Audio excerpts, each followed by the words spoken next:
Okay, welcome back here to Jay County High School as we have pulled the old switcheroo on Steve back at the studio. We are joined live on YouTube and hopefully on 92.7 FM. And we'll try to bring you up to date on what we missed. At 138 pounds, Tony Wood and Justin Boone are in the finals. Colt Bollenbacher has pulled off a big upset and is in the finals at 144. He'll take on Wyatt Hops. At 150 pounds, Blake Luganbill has reached the finals for Belmont. He'll take on Jaden Jett. Gavin Davis wrestling against Evan Duncan from Winchester has a 4-1 lead right now and got a couple of near fall. Connellis didn't get him.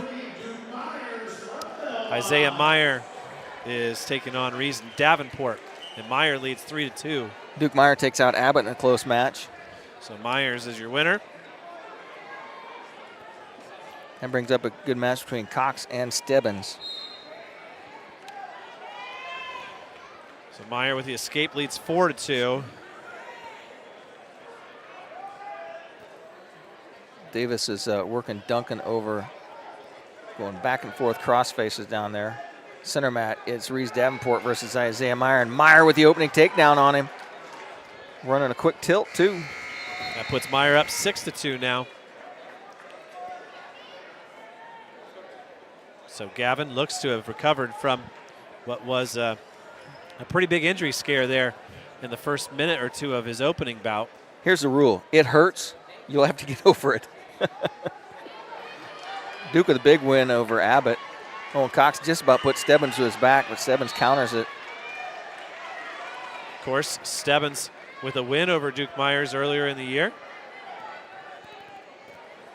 Stebbins 33-0 on the season. Davis works on a reversal, gets that. 6-1 is the score there at 57.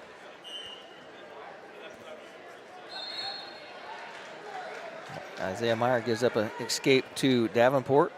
He leads 6-3 now.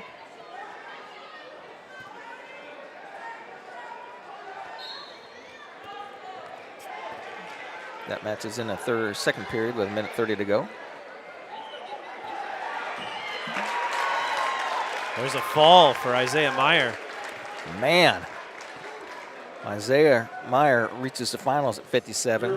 Waiting to see the winner between Davis and Duncan. Two big wins there for South Adams as they put two in the finals. At back-to-back weights, that's going to bring up Baining and Xavier. The X-Man. Don't forget, if you're listening on 92.7 FM, we got a big basketball game tonight, a sectional championship game between Norwell and Belmont. Those two have been bitter rivals for a long time, but man, in the last 10 years, they've had some absolute battles. Clint Anderson from the BW said that Harrell has Norwell picked to win the state finals this year as Palacios is in on a single leg on Benning. Well, Rex, it wasn't us that screwed things up. It was the internet back at the studio. That makes more sense now as to why we were having so many difficulties connecting. In on a single leg is Palacios. Finish this off here, X. Get that opening lead. Davis leads 6-1. Palacios going to try to rock back, or is he going to try to come out the front? Xavier's headgears come apart. He gets a nice boot in the face. Could hold that head and just headlock him back.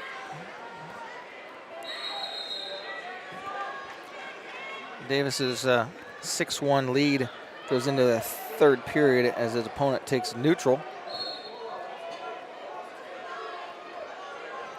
That loss by Ronimus changes things a little bit in the team score. Oh, Davis got him stuck. He's stuck. There it is. Palacios gave up an escape gave up a takedown on a scramble there. 4 minutes and 12 seconds, and Gavin Davis is into the regional final. I think his shoulder did okay that match. Now, last week, Isaiah Meyer forfeited to Gavin Davis. I don't know. Myers looked pretty good against Davenport. I don't know if that's something that we'll see again. Dane, do they have in their little program if they plan to take a break here? take a lunch break before the finals? We do not know that yet. But we will find out for you. We're getting a headgear adjustment here. So we are running parallel right now on 2 media? We are only running on 1 right now because there's no internet at the station right now. But that gives me a chance to play an ad here while they fix the headgear. Expert Transmission on US 224 in Decatur and on US 124 in Bluffton is the place to go for not only transmission help, but also full-service general auto and truck repair. Matt, Corey, and Tyler at Expert Transmission are experienced and ASE-certified mechanics who can diagnose and fix your family or work vehicle. Call Steve or Dustin soon to set up an appointment.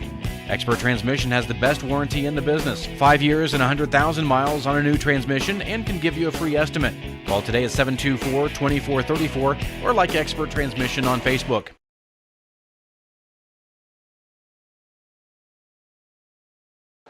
Welcome back here as we're ready to get underway. Palacios trails 2-0. Now we know why Audio TX didn't work. Back at the studio, an internet outage apparently. Somebody give the squirrel some Nora nuts so they can run that cage. Trying to be quick on our feet, but Palacios now in on a single leg. Baining pushes down on the head. 5 seconds left. Palacios trying to lift it. 3 seconds left. Baining sits out, and the buzzer goes off. 2-1 now. Russell and Flores over there are scoreless in the first period. Had to change headgears here. He says, that don't fit, John. He gets a new one.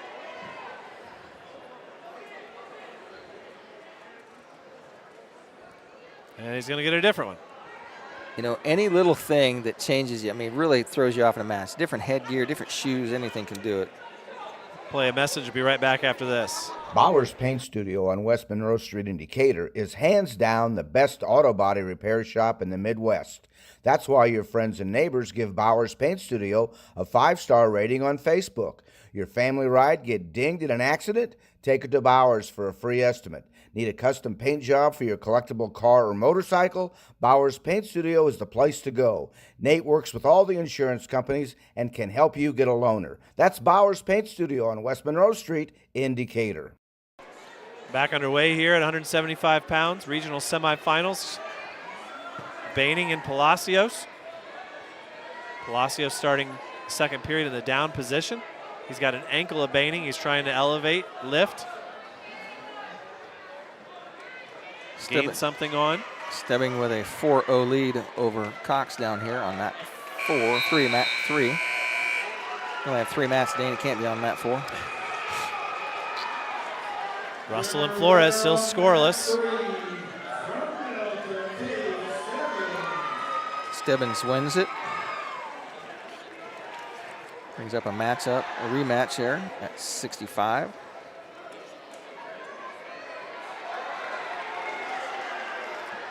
Palacios losing back points here. He's got turned with the legs.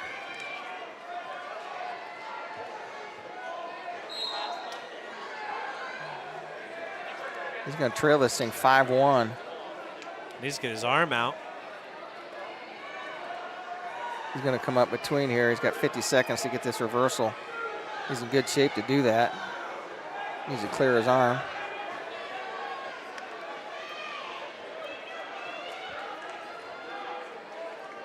Got 2 near fall. He's going to trail 4-1. Don't get spladled here, son. X is going to come out the back door here. Keep that leg. There we go. Now he's going to cradle him to the cows come home. Flores and Russell still scoreless over there. Joaquin wrestling a nice match.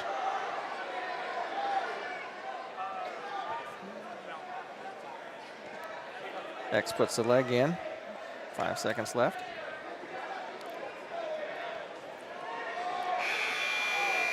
Where's Palacios go now? Tough choice.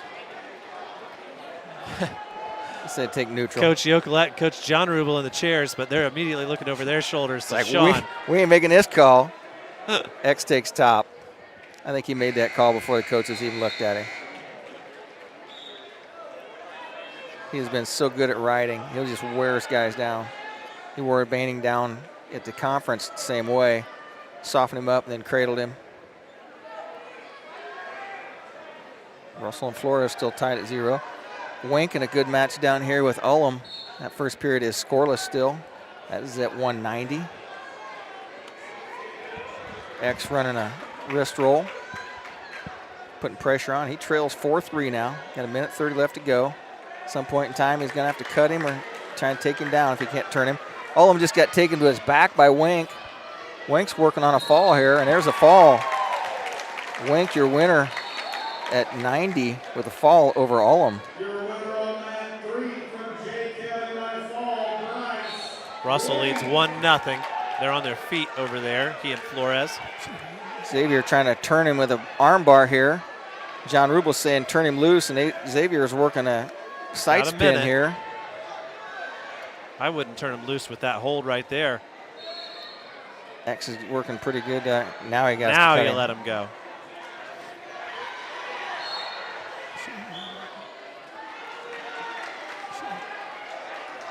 Five threes to score. X right off the back, shoots a nice single. Now he changes it off to a double. Got a single with his head on the inside. He's going to try and convert Iranian here, tie this thing up. Got a hold of the ankle. Reverse cradle him right there. Right there. Near fall, near fall. Nope. It's in a scramble now. Between the legs and a scramble.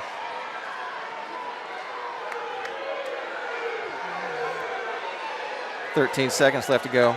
That should be 2 right there. Stalemate. Oh, no. Whew. What can Xavier do here? Keegan Martin's up against Ortiz. Warning for stalling. Too late now. Banning's going to take a 5-3 win over X.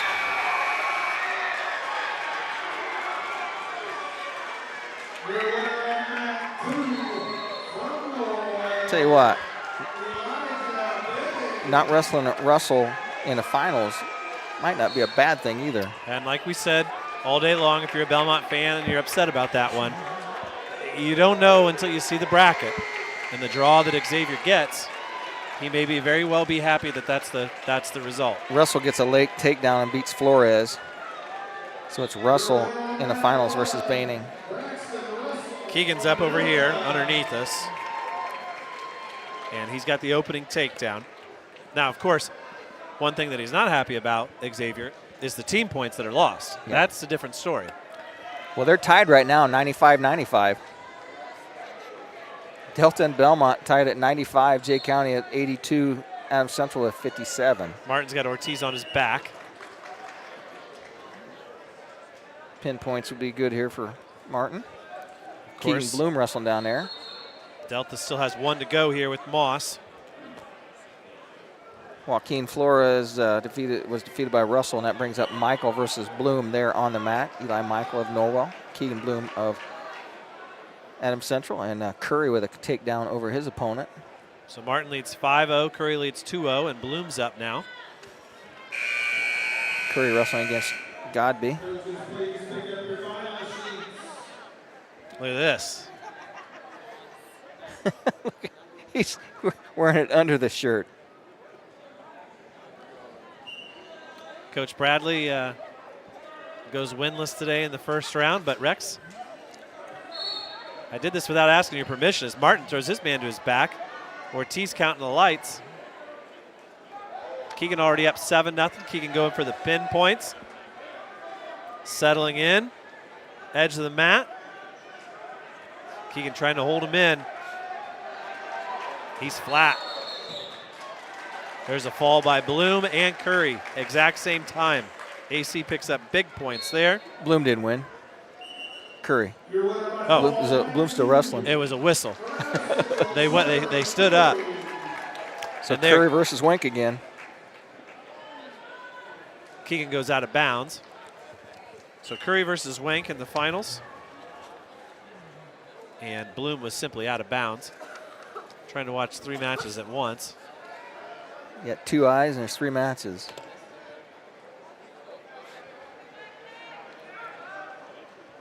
And I do believe they're going to take a lunch break here after this round. There's another takedown by Martin.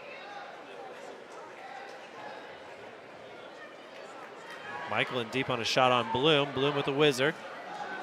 Little pancake back. He gets the opening takedown. And here's another anticipated one as Martin gets to fall. 3 minutes and 10 seconds. Over Ortiz. And that's Zach Worm and Isaac Moss at 285 in the middle. Looking forward to that one.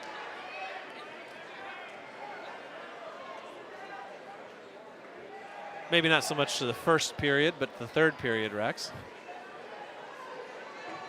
Rex, just search J. You'll find it. You don't need to do anything else. Okay. That's the easiest way for this one, at least. This computer's older than you are. So the period ends over there between Bloom and Michael. Bloom got near fall at the end. He leads 5-0. Worm and Moss haven't done anything yet.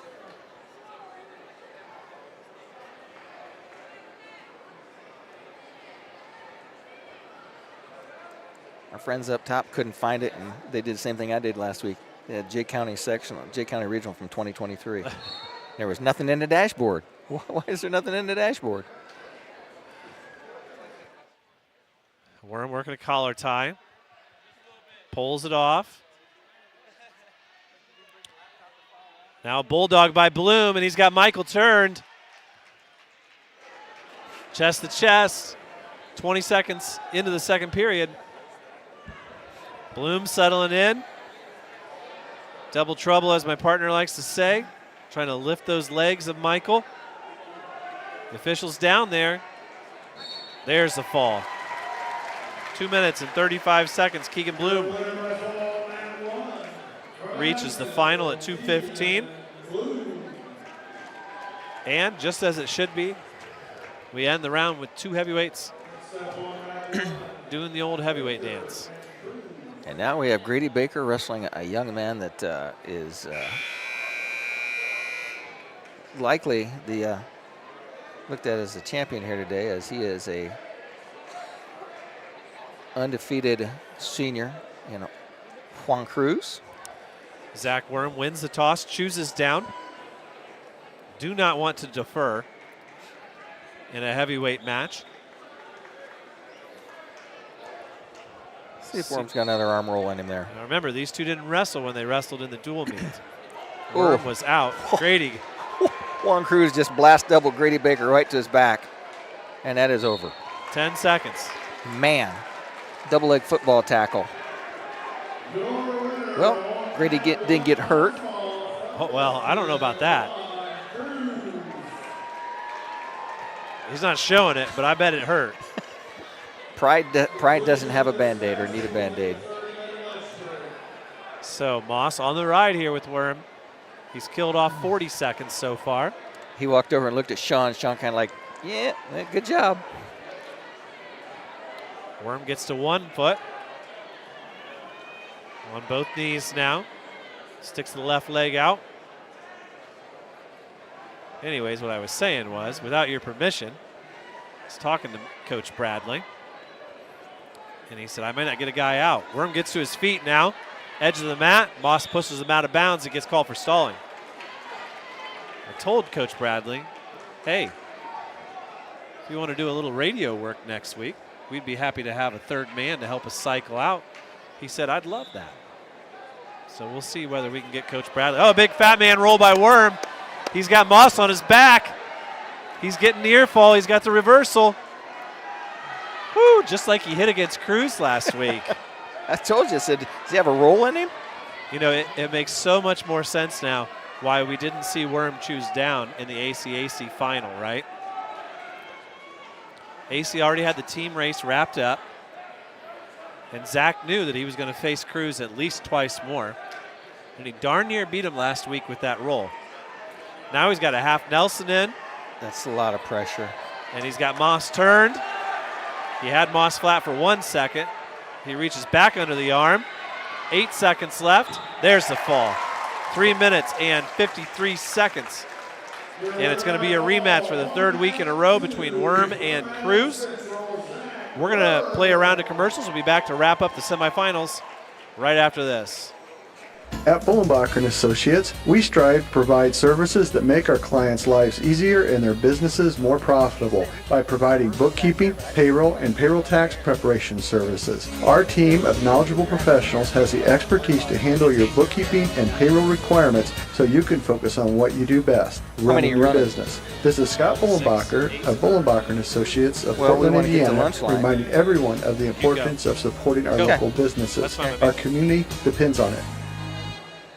Wygand Construction in Fort Wayne is committed to providing quality, value-based construction services, and that commitment begins with our employees. We strive to anticipate and exceed clients' expectations, honor our commitments, and provide for the communities in which we live. If this sounds like the place where you'd like to work, visit our website at Wygand Construction to see our open positions and fill out an application. We want you on our team. Wygand Construction. Trust, well built.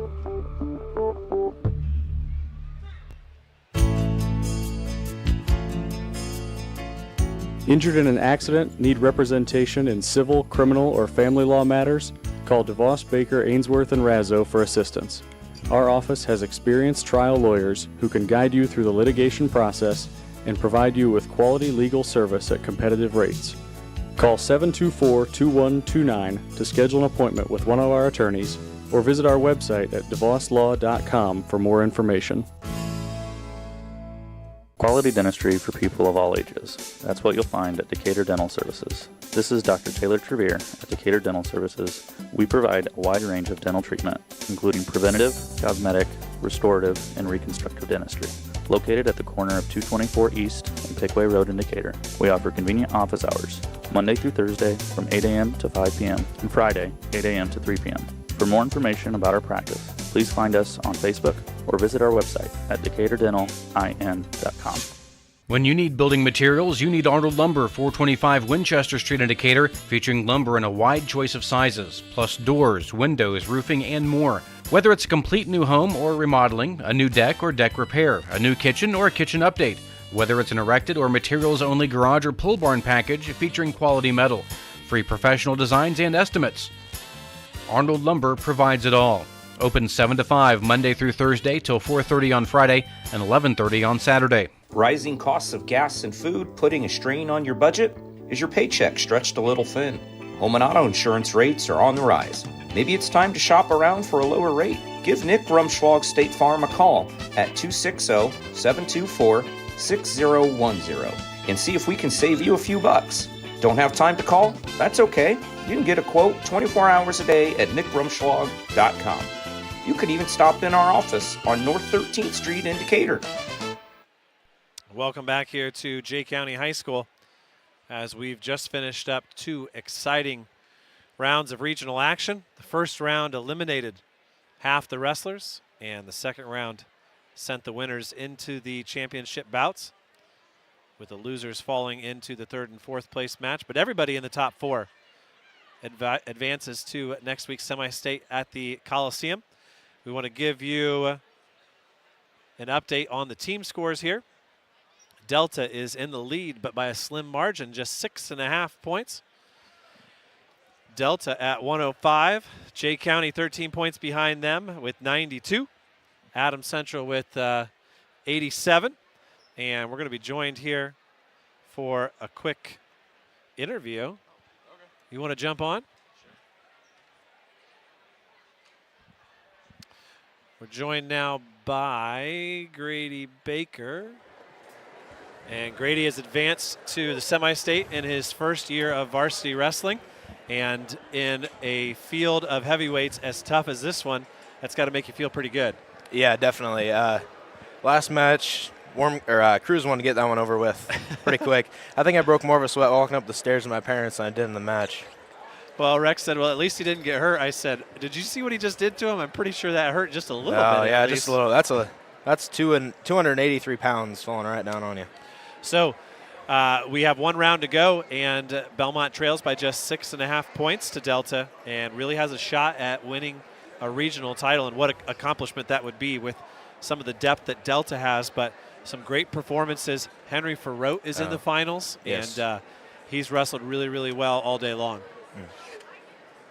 So you look forward now to another week of varsity wrestling, and you have at least 2 more matches left in this sophomore season. Yep. But we talked about earlier in your match in the first round about how much better you've gotten on the ride, on top. What are some of the things that you've worked on over the last 2 or 3 months, and who's helped you get to that point where you're applying a lot more pressure when you do get that takedown? So I would say it's been within the last week and a half. Me and Carter have really, he's been up there a lot lately, and I'm really grateful for that. Me and him have been working on just whenever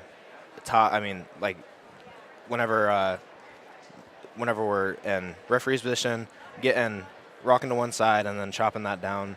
And that's been our main focus, because once I get a takedown or whatever, and if I don't let him up, then that's pretty much the match right there. Well, really cool that Carter's back in the room and helping out. And yes, that's definitely. Really the essence of a high school wrestling team is getting those graduates to come back and to help out the next generation. Right. And very cool that you found the success that you've had. Yeah. You look at last week's bracket and you think, and I don't know if Grady can make it out, and here you are as a semi-state qualifier. Yeah, it's very grateful. Well, congratulations, Grady. We wish you luck here in your 3rd place match. Thank you very much. Again, that was sophomore heavyweight Grady Baker for the Belmont Braves. And we are going to be on a lunch break here shortly.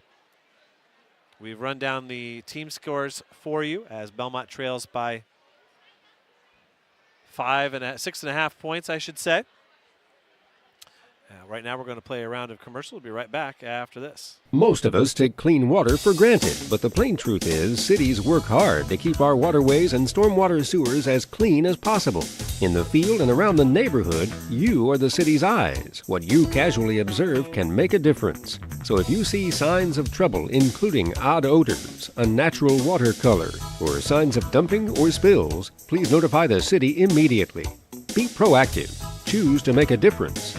Get more ideas on the web at decatorin.org. At Three Rivers Federal Credit Union, we're focused on empowering you to achieve financial wellness by offering the resources and support you need every step of the way. We're equally committed to bettering lives in our region through volunteerism, community funding and partnerships, college scholarships, and more. We give back to the people, places, and ideas that matter most to you. Learn more at threeriversfcu.org. Three Rivers is federally insured by the NCUA. For the past 90 years, Smith Brothers has built a solid reputation by providing quality furniture that lasts for generations. They continue to employ the best construction techniques and components available in the industry and offer frame and fabric styles to satisfy every taste, from transitional to traditional and all stops between. Sitting is believing. Test one of their recliners to see how quality engineering makes them stand out from other leading manufacturers. Smith Brothers of Bern. Feel the difference quality makes. Hey, do you know when and where we can recycle in Adams County? Well, I know you can recycle from 8 to 4 weekdays and Saturday 8 to noon at the transfer station next to Golden Meadows. Okay, where else? In Decatur, behind D&D Marathon on the east side of town on Thursdays, Mondays at Simon Manufacturing 27 South in Bern, and in Monroe on the third Tuesday at the fairgrounds. Plus, you can always get the latest info at adamscountyswmd.com. Thanks. When faced with the difficult task of making arrangements for your loved one, many emotions and questions arise. What would they want me to do if they were here? Where is the money coming from? How much should I spend? Do they want burial or cremation? The staff at Haggard, Hershey, and Zelt Funeral Home can help you navigate these tough questions. Make your wishes known and allow us to make sure that your wishes are carried out. Call Ryan Hershey or Eric Zelt at 260-724-7167 to schedule an appointment today. Don Myers Plumbing and Heating in Bern is your American Standard home comfort dealer. American Standard has been in business for more than 100 years and welcomes Don Myers Plumbing and Heating of Bern as one of their independent dealers. Don Myers Plumbing and Heating and American Standard will provide your home or business with energy-efficient heating and cooling equipment, saving you money. Don Myers Plumbing, Heating and Cooling at the east edge of Bern on Adams County Road 000, your American Standard Heating and Air Conditioning dealer. And welcome back here. We are officially on the lunch break. Just to give you an idea of what we've got going on here, we are on YouTube and on the radio. And so in order to facilitate that, we are going to leave our stream roll. So if you're excited about the next round, stick with us. We're going to play the interlude music here as we go through our break. But we expect that somewhere around noon, we will have the introductions for the finals and all the action. Join us on 92.7 or on YouTube after that. But right now, take a chance to get a quick lunch, and we'll be back after this.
And welcome back, everybody, here for what is getting ready to be the finals at the Jay County High School Wrestling Regional.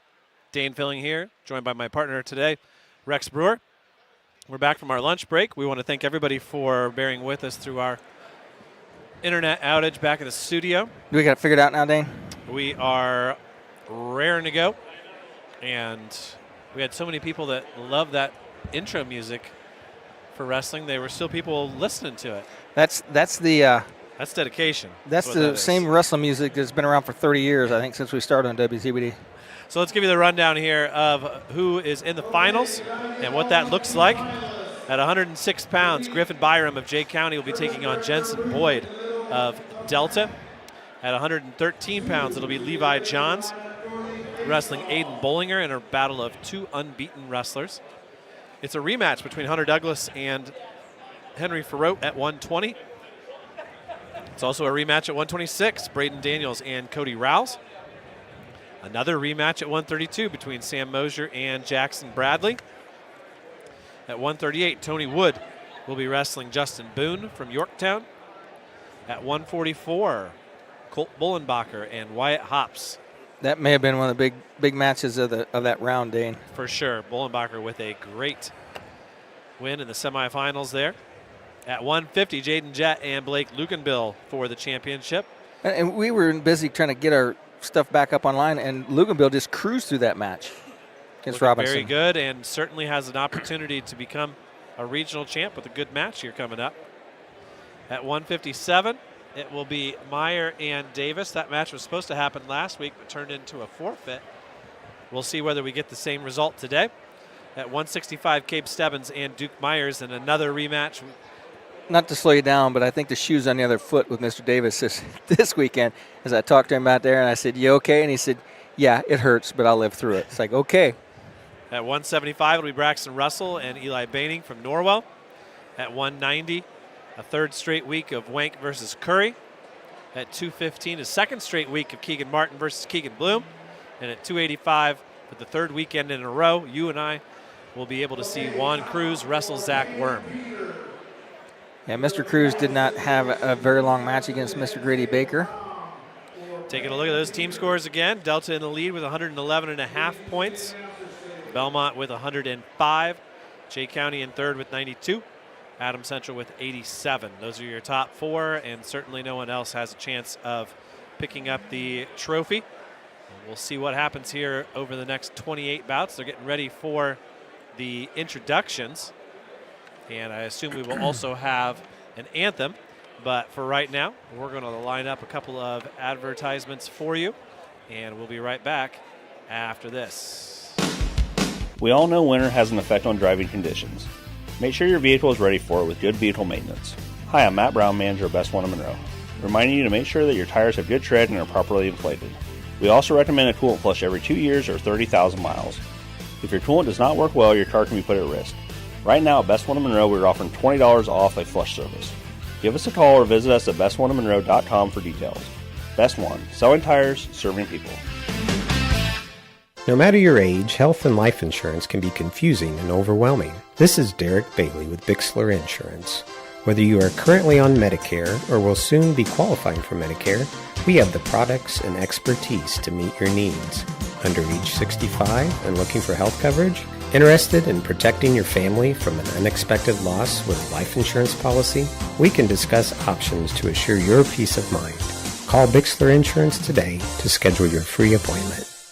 Adams Sports Medicine provides certified athletic trainers at many high school athletic events. These trainers specialize in injury prevention.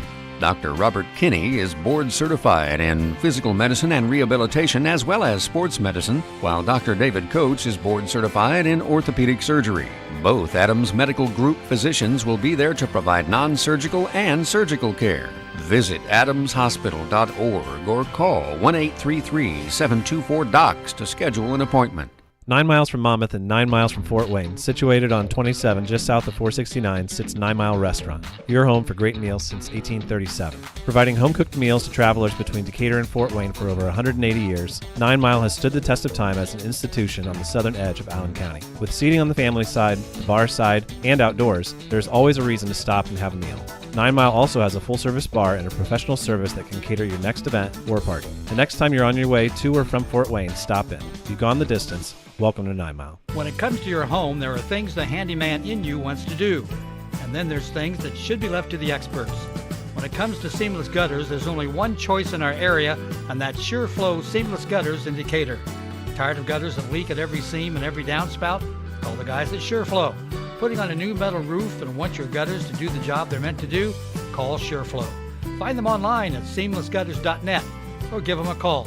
SureFlow Gutters, 260-888-5062. Hey athletes, are you looking to take your game to the next level? Look no further than Indiana Physical Therapy. Our expert team of sports performance specialists and personalized training programs will have you running circles around the competition. Injured or hurt on the field? Come see us. Our team of physical therapists are dedicated to helping you get back up to speed. With over 19 locations across Indiana, we can get you better, faster. Visit IndianaPT.com to schedule your appointment today. Indiana Physical Therapy, where people go to get better. We all know winter has an effect on driving. Welcome back here to Jay County High School as we are just about ready to get started here. They are doing the introductions right now. Delta with a 6.5-point lead. We'll keep you abreast of the changes to the team scoring here. 14 wrestlers on one side of the red mat in the middle, 14 more on the other. Shaking hands in the middle. And one thing that Rex is going to do for us here as we get through these finals and we have a chance to slow down a little bit is take a look at some of the top guys from the other regionals and how that works with the semi-states and who you might want to avoid in your Saturday night draw. I think I can actually jump into track wrestling and go find those. Who's probably the ones we're looking at most? The Carroll? Probably Carroll. I would say Carroll is the one that a lot of times has some of the best wrestlers coming out of it. Peru also right up there. Goshen's been the weak link in the Fort Wayne semi-state the last few years. But that's changing a little bit. East Noble, of course, had a great season. They've got some strong individuals. You know, I was talking with some of the coaches at lunchtime. It used to be that everybody was worried about other places, but I think going into the semi-state, everyone is worried about who's coming out of this Jay County regional, as they've become the force to be reckoned with when it comes into semi-states. And this is the strongest regional in the Fort Wayne semi-state group. Well, think about it. I mean, which of our 14 potential champs here would you want to label as weak? There are none. none. As far as off the top of my head, I can't think of anybody who's favored to win today who wouldn't have been ranked in the state. It goes all the way through. So we see a lot of Belmont, a lot of Delta, a lot of Adams Central here in the finals. We love to see it. We got a lot of young men who are going to be competing next week at the semi-state at the Coliseum. Couldn't ask for much more than that. As we look at the standings at the Fort Wayne Carroll Regional right now, it's Garrett in front of New Haven, 115.5 to 103. Fort Wayne Snyder in third with 97. Leo in fourth with 80, and Homestead with 68. So that looks like it's a two-horse race out front there, maybe three, as Snyder might sneak somebody in there. Tony Wood getting his introduction for the last time as a Jay County Patriot. He's got his West Liberty shirt on. Let's see here. Rex is pulling up the other regionals. You know, you think about Blake Luganbill. I'm looking at the brackets from last year. Luganbill won his match against Duncan 4-3, and then forfeited to Clark and got pinned for third place and came out of here as a fourth place finisher. Now you're looking at him as potentially a regional champ. And don't forget, Blake Luganbill was a ticket rounder. He was a takedown or two away from reaching the state finals as a sophomore for Belmont. Like, trying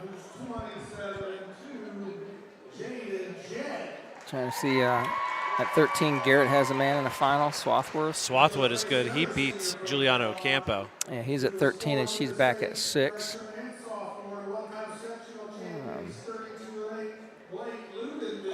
Luganbill and Jet shaking hands now. Korkendorfer from Garrett is a winner in semis. He's in the finals at 126. Fielden is in the finals at 132. Brian Barrett is in the finals at 138. Let's see. Introducing now Gavin Davis, who, don't forget, is still undefeated on the year. At 175, Chase Leach is in the finals for Garrett. And that is all that Garrett has in the finals there.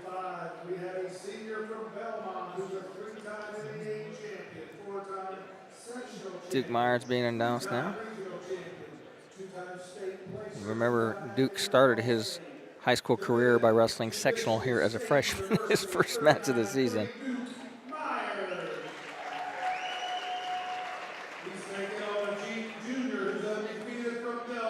A lot of head-to-heads between the top teams in the team standings here. Let's see if they got the brackets updated for the championship. They do, as Ocampo's in the finals at 106 versus Barry from Columbia City. That is at the Carroll Regional. 113, it's Carrington Cooper from New Haven in the finals against Swarthwood. At 120, it's Lane Snyder from Eastside in the finals against Sean Harris from Leo. Rex, while you were getting in line for the food, I had a chance to interview Grady Baker, and he shared that he was eager to shake off his match with Juan Cruz. Didn't think much of it, and he's excited for this third place match between himself and Isaac Moss, as he's had a chance to see Moss wrestle a couple times, but he kind of got bumped out a couple times, correct? When they wrestled. So I was not at either Belmont Delta match, so I don't remember that exactly, but if I remember right, Keegan Martin wrestled up. Yes, and defeated Moss twice. So before we get started here on the finals, let's send it back for one more round of commercial. We'll be right back after this.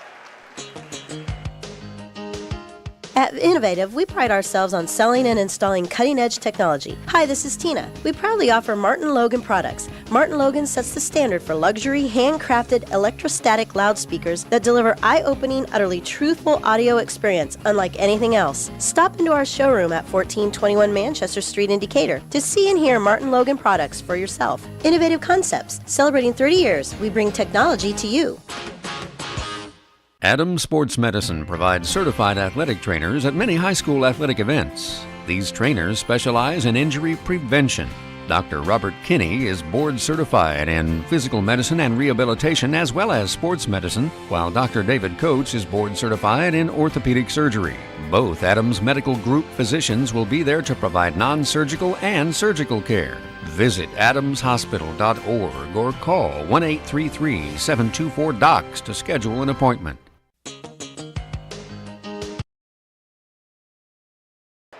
Welcome back here to Jay County High School. Thought I was going to hear Tina twice. And I still have it on loop from our interval music. I wondered why it played the time before. All right, so we want to thank Kenya back at the studio, who has navigated all of the excitement and is currently streaming us through our alternative route. And we are underway and ready to go. In the finals, we've got Byram, and we've got #1 ranked wrestler in the state, and Mr. Boyd. Meanwhile, we got another matchup between Titus Loesch and Miles Carr, and Titus Loesch takes the first shot of the match in this 1-minute first period in the consolation bracket. Trying to pull that in. Carr does a nice job of elevating the ankle, spreading him out, and he's got a cradle locked up there for a moment, at least he did. Like we said, we'll keep you up to date on the team scores. Boyd throws an over and under on Griffin Byron, takes him to his back. He's getting near fall, so he's going to be up 5-0 right here if he doesn't get the pin with 1:14 left to go here, period 1. Now, if you're following along and you're interested in that team score, don't forget, Delta's going to build up a big lead here in these first 4 or 5 bouts. Carr gets a takedown at the buzzer. That's a pin right there. Come on, Zach. There we go. Jensen Boyd is your regional champ. And he will be a force to be reckoned with coming out of Fort Wayne Semi-State for anyone who draws in first round at state finals down in Evansville. It certainly seems that way. Now, I don't want to jinx him, but you and I thought that Aiden Bollinger was the same way last year, and he went down to state finals and just got tore up by a Tiger down there and ended up being an eventual state champion. But I think that's a little bit different as Bollinger here in the finals now. This is a great matchup here as Bollinger is wrestling against Levi Johns. Both of them are undefeated.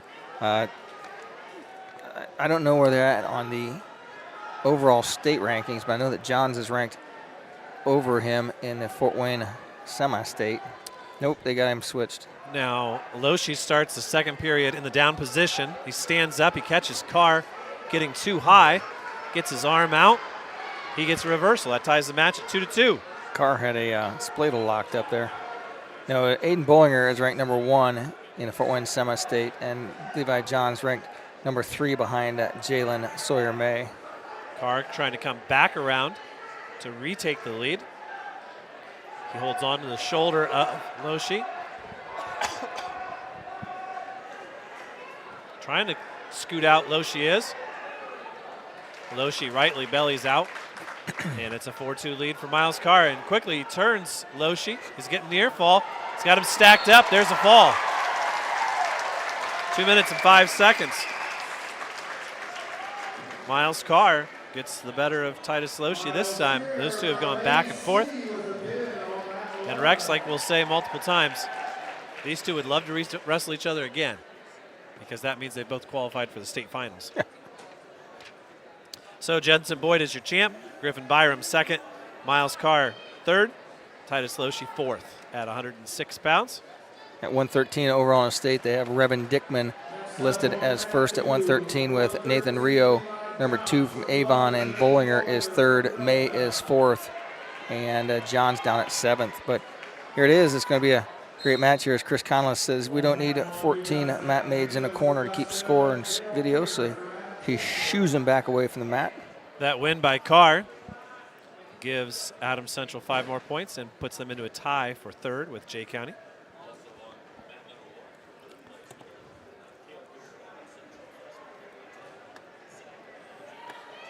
They have started that match down there between Beer and Reno.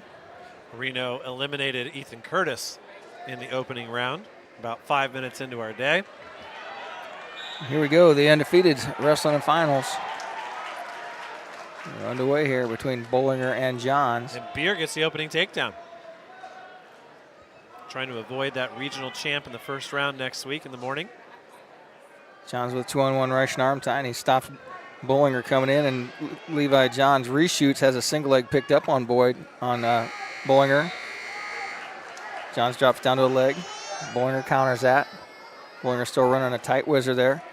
Johns trying to straighten that leg out. Johns 38-0, Bollinger 34-0. A couple of juniors here, stalemate called. Start back up on our feet neutral with 1:20 left to go here. Reno will start the second period in the down position, trailing 2-0. He gets his escape real quick. So 2-1 the score now in the third place match. Johns trying to put heavy hands on, slap Bollinger's head down on Johns, reaches for a leg. Countered there by Bollinger. Johns hits a little fireman's carry, stopped out front by Bollinger. Ankle pick by Bollinger, catches a foot of Johns, has him tipped off his base. Bollinger still fighting off, has not getting anything yet. There's a 2 takedown by Bollinger. Johns trails 2-0 here with 50 seconds left to go in the first period. Got caught flat-footed, and Bollinger hit an underhook to an ankle pick, gets the takedown. Johns trying to work his way back up, get some hand fighting here. He's on his knees and has his head on the mat. Bollinger run a tight waist and a wrist control. Johns tries to hit a switch, can't take his arm with him. Bollinger runs a little bit of a Lewis as Johns on his hip. Levi's able to get back to his base. 3-3 over there between Beer and Reno. They're on their feet.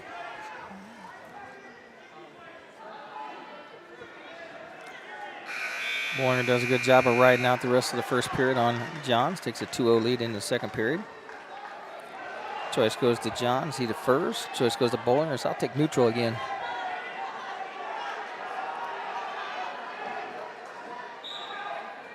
We're underway in the second period at the championship match. Beer going to finish off a takedown over there. Take a 5-3 lead.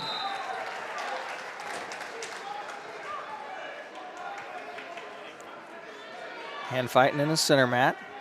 John's trying to set something up. Johns takes a shot, does not penetrate. Bollinger pushes him back out.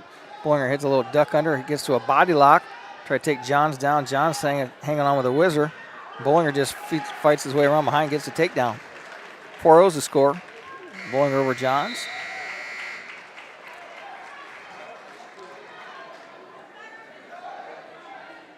Johns works his way back up to his base, tries to hit a switch. Gonna come up and around, and Bollinger tries to dive out of bounds. He gives a 2 reversal. Bollinger tried to dive out of bounds. Almost could have gave up a 1 for fleeing plus the 2 reversal. The official calls it just a straight 2 reversal. Conless comes over and talks to him and says, I think he dove out. Go to the count. He's asking if he should have just had 1. Because he went out of bounds. He didn't make him work up. But Cody, I wouldn't argue there because you may get a point for fleeing if you don't talk to him too much about it.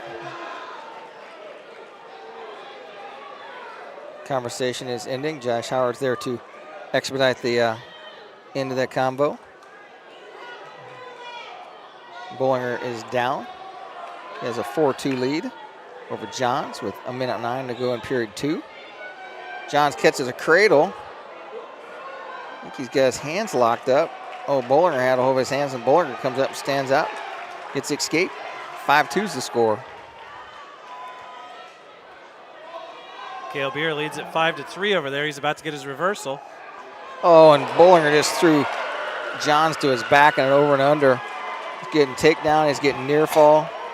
Bollinger just so tough. Johns reached out, at his arms extended for a double leg, and Bollinger just caught him, hit a little throw by and put him right to his back. Reversal by Beer makes it 7-3. Split a nose by Aiden Bollinger is going to stop the action there. He's going to have a 9-2 lead now. I sit next to David Locke at the lunch table. I said, boy, I bet those little guys in your room just go at it each other down there. Between the Mosiers and Bollinger and Boyd, they just have some real studs down in the bottom 5-6 weight classes. Cale Beer is going to take third place. 8 seconds left. He leads 7-3. With that, play a message. We'll be right back after this. We select our insurance companies the same way you do, very carefully. When you work with us, you can count on receiving fast, courteous, and professional service and quality protection through Auto Owners Insurance. For a no-problem approach for your life, home, car, and business insurance needs, ask us about the No Problem Company, Auto Owners Insurance. See Toby, Mark, Kyle, or Barb at Graber Insurance with offices on Highway 27 North in Bern and 623 West Monroe Street in Decatur. We select our insurance companies the same way. You may not know it, but Hitzer Patio and Fireplace is the perfect place for all your patio, fireplace, and grill needs. Big Green Egg grills, gift certificates, tabletop pellet grills, Pelican premium coolers, cast iron kettles, Dutch ovens, and a wide variety of famous Hitzer stoves. Hitzer, 269 East Main Street in Bern is the perfect place to shop for all these fine products, accessories, and more. Back here for the conclusion of the 113-pound championship bout. Levi Johns starts in the bottom position, trailing by 7. And Bollinger follows him after a stand-up, sit-out, turn-in. Bollinger did a nice job of riding with the wrist. Now he's going to cut Johns loose, give him an escape. 9-3 is the score. Johns trying to put some heavy hands on him. Push the head down. Bollinger backs back to the center. Johns fakes a shot. Bollinger keeps him out front. Johns trying to get that wrist control and turn that into 2-on-1 arm tie. Shoots for a takedown, misses the leg. John swinging for air. There's Bollinger's keeping him out front. Takes a bad shot. Time expires. No change. 9-3 is the score as we go into the third period. Bollinger up delta on top. says, yeah, I'm going to take neutral. That's the easy choice.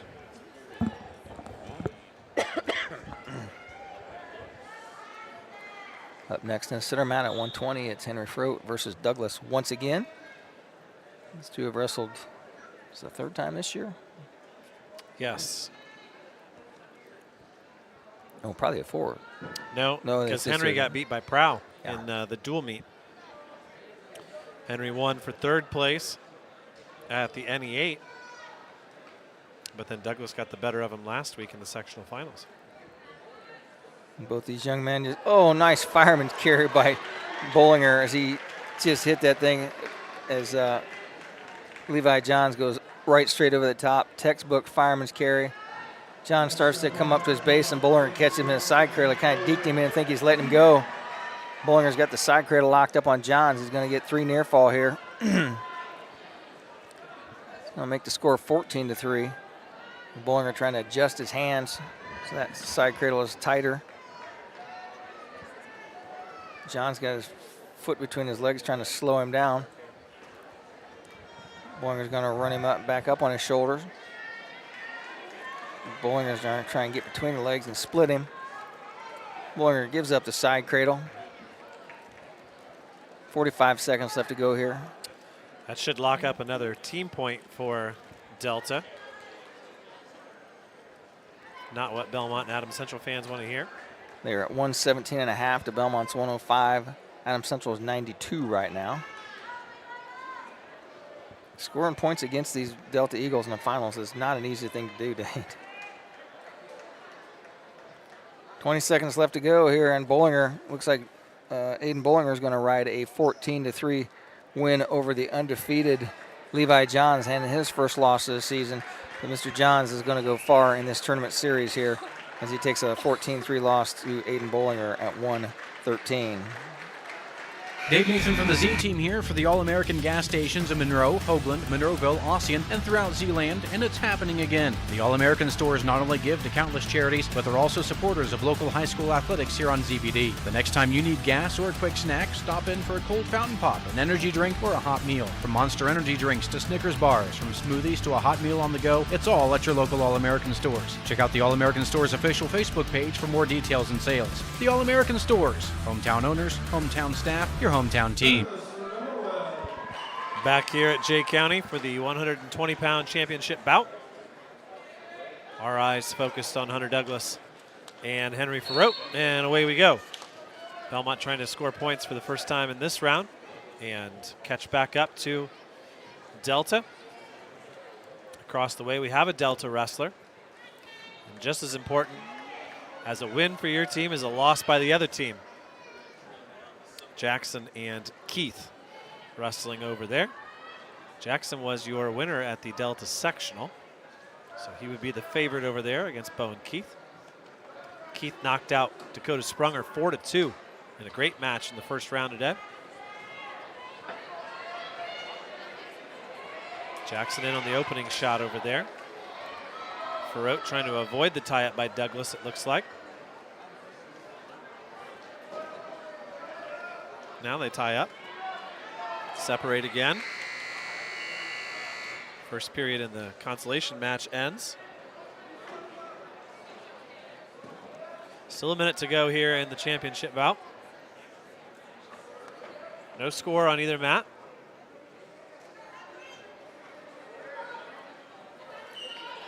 Douglas sporting the white singlet for the Knights.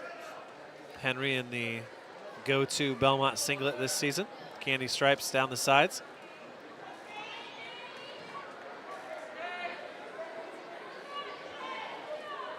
Fort Wayne Carroll Semi-State must be running behind the Jay County Semi-State as their finals matches have not been updated yet.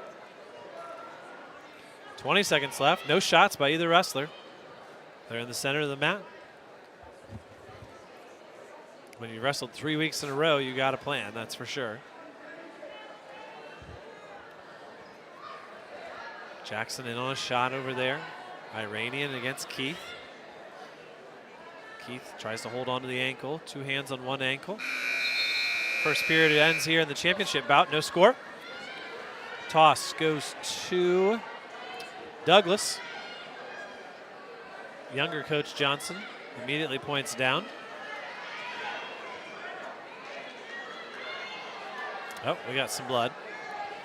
That's left over from the last match. Turn our focus over there to Jackson and Keith. Guess Henry's bleeding a little bit. No score. And Jackson now with the reversal. He takes a 2-0 lead. Well, Rex with that one in the second period. Let's play a commercial here. We'll be right back after this. For 71 years, the Kelly Automotive Group has serviced your automotive needs in Northeast Indiana and in Ohio. Kelly offers 14 brands of new vehicles and has over 500 used vehicles in stock. Kelly values your business and works hard for bank approval for all credit types. Visit drivekelly.com and stop at any friendly Kelly dealership. In Decatur, visit 1313 South 13th Street on U.S. Highways 27 and 33. Drive Kelly and drive with confidence. Blood cleanup is just about complete. Hope Josh Howard didn't get any blood on him. He was out there doing mat cleanup. He said that's not a real tie. That's just a fake. It's like a dickie, but a tie. It only goes halfway down. Now, what's the point of that? Anyways, we're back underway here. Start of the second period. Douglas on bottom, gets to his feet, turns, faces Farouk. He's out in under 10 seconds. And now we're back to where we started the first period. You're going to have to get a takedown to win this match. Jackson leads 2-0 over there. Douglas drops down to a knee on a shot, blocked by Farouk. Farouk working on the head now. Pushes Douglas away. Coach BJ Farouk, somewhere, I heard it. Shot now by Douglas. He's in deep. He's got Farouk in trouble. He's on his back. Farouk needs to belly out. Get through there. He does. He gets to his belly. He's going to get 2 near fall. Built a little lateral and tipped him to his back and caught the arm on the way down. It's going to make it 5-0. Meanwhile, Jackson's gotten another takedown over there. 4-1, he leads.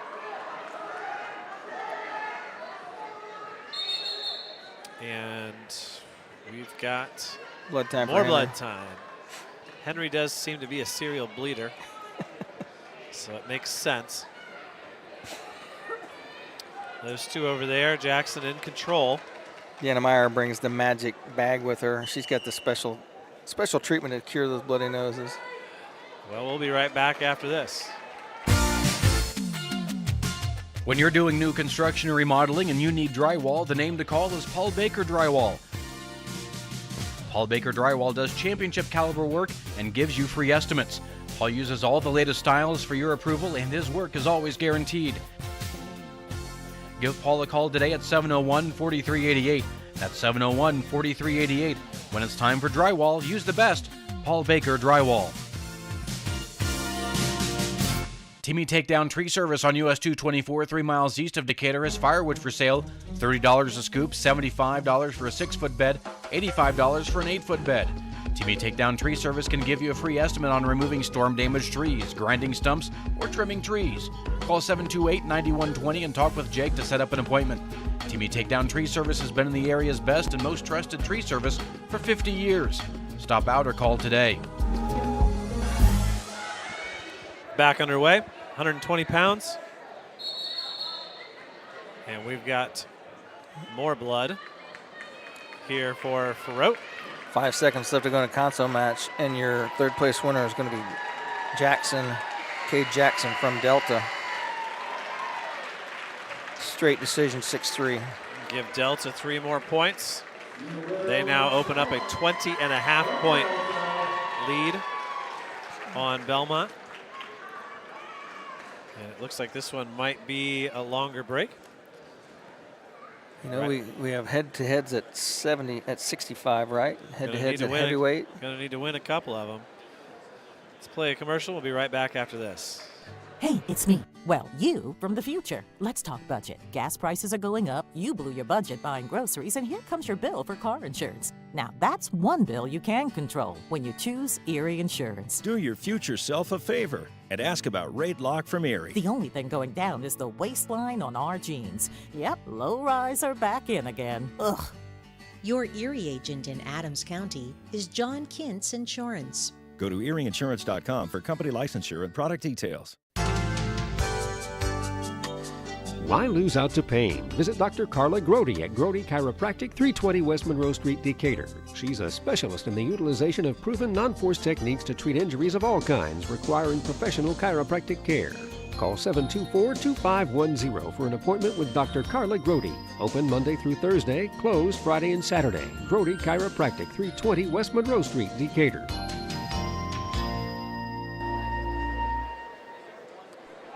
Here we are back. Jay County High School. 120 pounds, Henry Farouk, trying to clean the blood off of his hands. So, Dane, do you have your low-rise jeans on? No, that's Okay, just not. checking. That's not for me. But I do like the ad. It is nice to be able to hear the ads as we play through them. We want to thank all of our advertisers, especially the new ones who've jumped on board, and of course all the ones who have been with us since that very first broadcast at Wawasee, as Belmont defeated the Warriors. Now we're back underway. 45 seconds left. Farouk trying to get to his feet. Douglas chopping with the left hand on the left arm of Farouk. And here we go again. We're going to have to go into an alternative method. Tape of around the prevention. head. Tape Here we around go. the head. We'll be right back. Good old reliable Moen faucets have style that has been around for your lifetime and probably your parents' lifetime. Moen has taken the old-fashioned design and made a faucet with a new traditional look in chrome, antique, and polished brass finishes. New Moen faucets are backed by Moen's lifetime limited warranty against leaks and drips.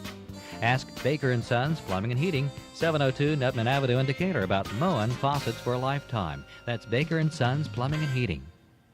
Do you need repairs done on your farm or grain handling equipment? Maybe you need steps or a railing made, livestock gates, or your wife's favorite chair worked on. Ironclad Metalworks is who you need. They specialize in agribusiness welding and fabricating and have the skills you need to get the job done correctly. From existing equipment repairs to new fabrications, no project is too big or too small. They can do it all. Do you have an idea but can't seem to bring it to life? Stop by and let them help make your ideas a reality. Ironclad Metalworks, located at 620 Burn Street in Bern, or call 525-0471. Whether you're looking to downsize or trying to find that starter home, take a look at the beautiful brand new 2-bedroom, 2-bath villas with attached garages at Monroe Meadows. Featuring a great location just off of Highway 27, State Road 124 in Monroe, you're within minutes from all the local amenities. These properties feature outdoor, maintenance-free living through your HOA and a quiet, up-and-coming community with storage options available through Chipmunk Storage just down the street as well. Call Kelly at 701-7175 for your private showing.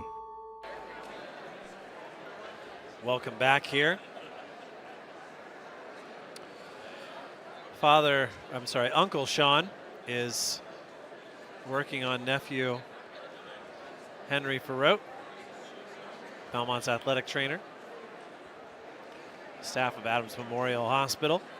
Deanna Myers is also on the job. Sean's got a smile on his face. Nick Coons has a little bit more look of concern. Henry getting a little bit of extra bandaging. Well, they'll around the nose with the pre-wrap. That doesn't really prevent the bleeding, does it, Rex? Stops the nose plug from falling out. Correct. It also prevents you from bleeding. From breathing. Breathing, yes. Breathing, bleeding, all of those. When we do return, there'll be 34 seconds left. And Henry's going to have to find a way out. And then he's going to have to find some offense. Coming up in our next match at 126 pounds is going to be a great match between Cody Rowles and Braden Daniels. Took place last week. Daniels was the winner in that match. And Rowles maybe in a little bit of an upset, taking out Mosier from Delta in his first round in a consolation match. You know, interestingly enough, Rex, Cade Jackson was the top-ranked wrestler in our semi-state and the state rankings. So when you look at this group, there's not a big name out there that you're going to want to automatically avoid in those draws. So We're back underway. 12 seconds left. Farote with the nose fully covered now, trying to get to his feet. Douglas just trying to follow behind. That near fall maybe what ends up getting Henry here. Henry going to go straight for neutral. Not going to mess around with anything else. So here we go. 2 minutes to find 5 points and tie it up. Could be a takedown and one of those tilts that Henry loves to run. Instead, it's an ankle pick by Douglas. Nice little scramble there by Farote, who's going to try to reach for a leg, but it's too late. And it's going to be 7-0 now as Douglas has gotten the better of Farote here in the last 2 periods.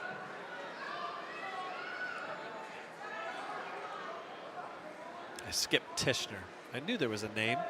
I knew that Jackson wasn't the top guy. It's Tanner Tishner. It's Tanner Tishner. He will be the guy you want to avoid. What Western comes through the Peru Regional? Yes. I knew when I said that, I thought that's not right. I know there's one name. There's a Panther over there around Kokomo that has something to say about that. The Shepherd boys always bring some studs into the semi-state. 1 minute left. Douglas on the ride. Still a great tournament by Henry to reach the finals, get himself set up for what is at the minimum, hopefully a ticket round match. 2's better than a 4 for sure.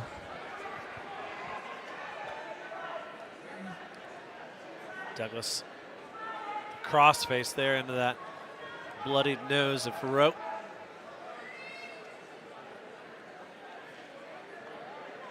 Did you get enough for lunch, Rex? I had more than enough. Yeah, probably me too. That's how it goes sometimes. Another good round of sloppy joes from the Patriot staff. Got to eat 2 weeks worth because next week, maybe not so much. I'm bringing a lunch meat sandwich with me. 10 seconds left here. And it's going to be Hunter Douglas, who is your regional champion with a 7-0 victory at 120 pounds. Henry Farote settles for second, and he'll have a chance to reach the state finals next week. Rematch from last week at 126 of the Jay County semi-state will be Cody Rouse and Braden Daniels. As we, here at Jay County, they hold all the awards to the end, which is a good thing. I like that. Yep, and Rex, with no county wrestlers, let's play an ad, and then we'll come back for the second and third periods of these matches right after this. Bloom & Reber Drain, Sewer, and Septic Tank has been the area's local service provider since 1975. For septic tank service or repair, call 565-3469. Bloom & Reber offer complete sewer draining and septic tank cleaning for commercial, industrial, and residential customers. Senior citizens and military personnel receive a discount on their service. Call Bloom & Reber Drain, Sewer, and Septic Tank Service at 565-3469 today. 2-2. Here we go, 126 pounds. Cody Rouse hits a headlock on Daniels, gets a 2-point takedown, but Daniels comes out of that headlock and goes back into control position, and he's tied this thing up 2-2 now. In the consolation match, it's no score in the first period as that winds down with 13 seconds left to go. Daniels riding Rouse in the rear standing position now. He's making an effort to take him down as Rouse trying to hit a switch. Zimbo, no real count. Slaps him back down to the mat. Oh, I'm sorry. Zimbo is the assistant referee. Not sure what this referee's name is.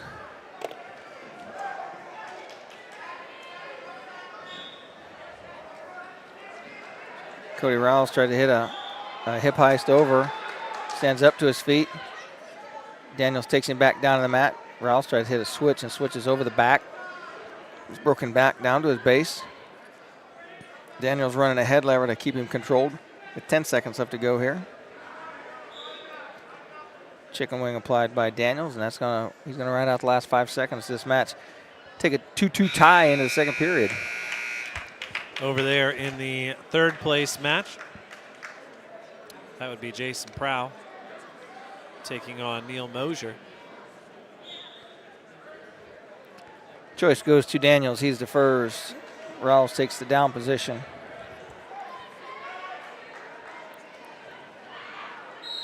Stand up quickly by Cody. Trip back down to the mat by Daniels. Daniels has another leg picked up. Rawls trying to stand up, turn in. Tries to switch out. Daniels turns that double leg in. Takes him out of bounds. As he steps out of bounds, the official calls out. He'll come back to the center. No change here. Still tied at 2. Quickly, Rawls up to his feet. Daniels that same ankle pick. Has it up in the air. Tries to step through that front leg trip. Daniels brings him back down to the mat. Daniels running a head lever on that left arm.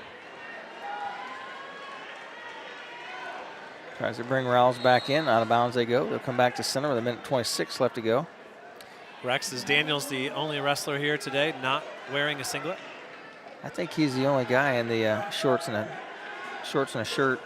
That was such a fad at the beginning, and it kind of died out quickly. Now he's going with the biker shorts and a shirt and not the basketball pants. That should be at least a 3 count, 4 count.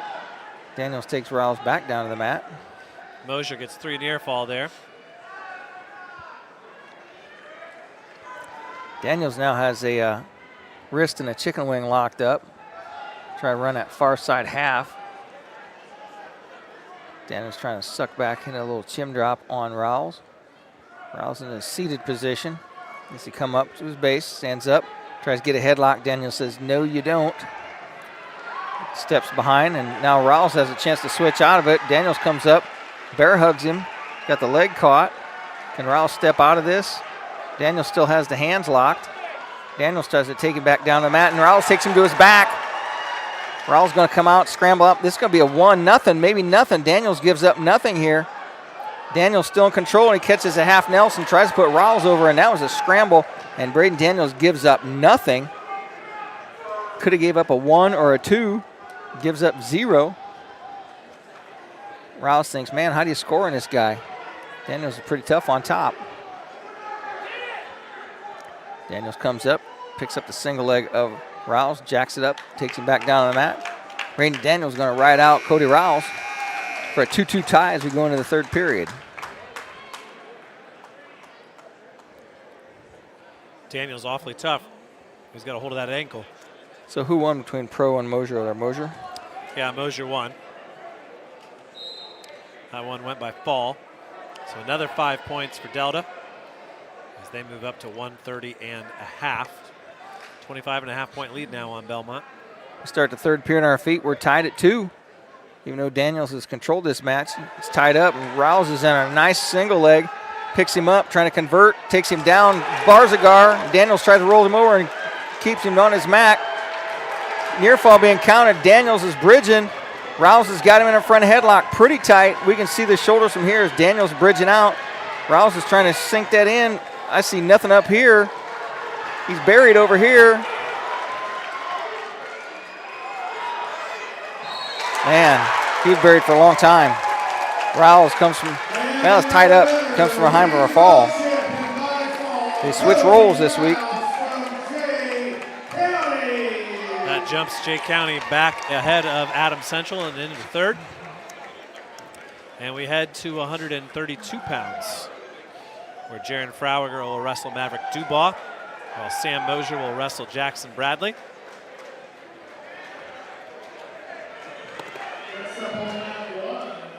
Sorgen versus Stuffle in the console match at 132. Oh yeah, I was looking down at the bottom. That was 138. Sorgen and Stuffle for third place. Rex, what can you tell us about 132 in those other regionals? Well, let's go take a look at the Carroll 132. Ooh, Stuffle with a big slap with his right hand on Sorgen's face.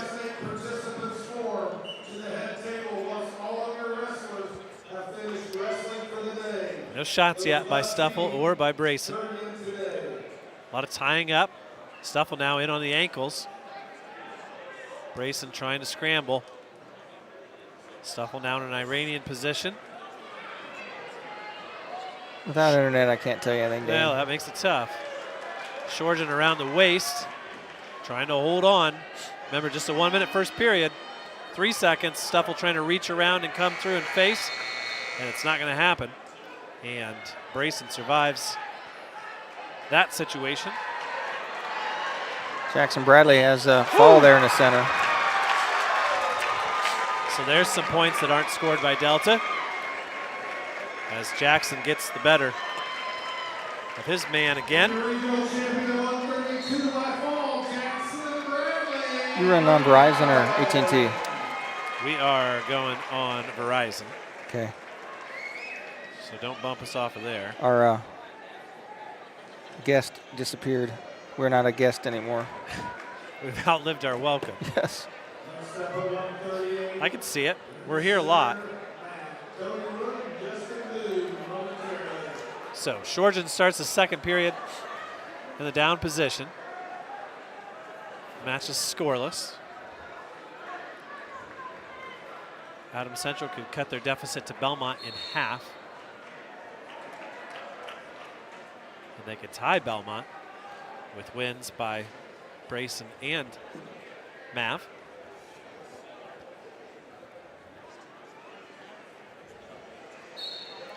Back underway after they go out of bounds. 1:20 left in the second period.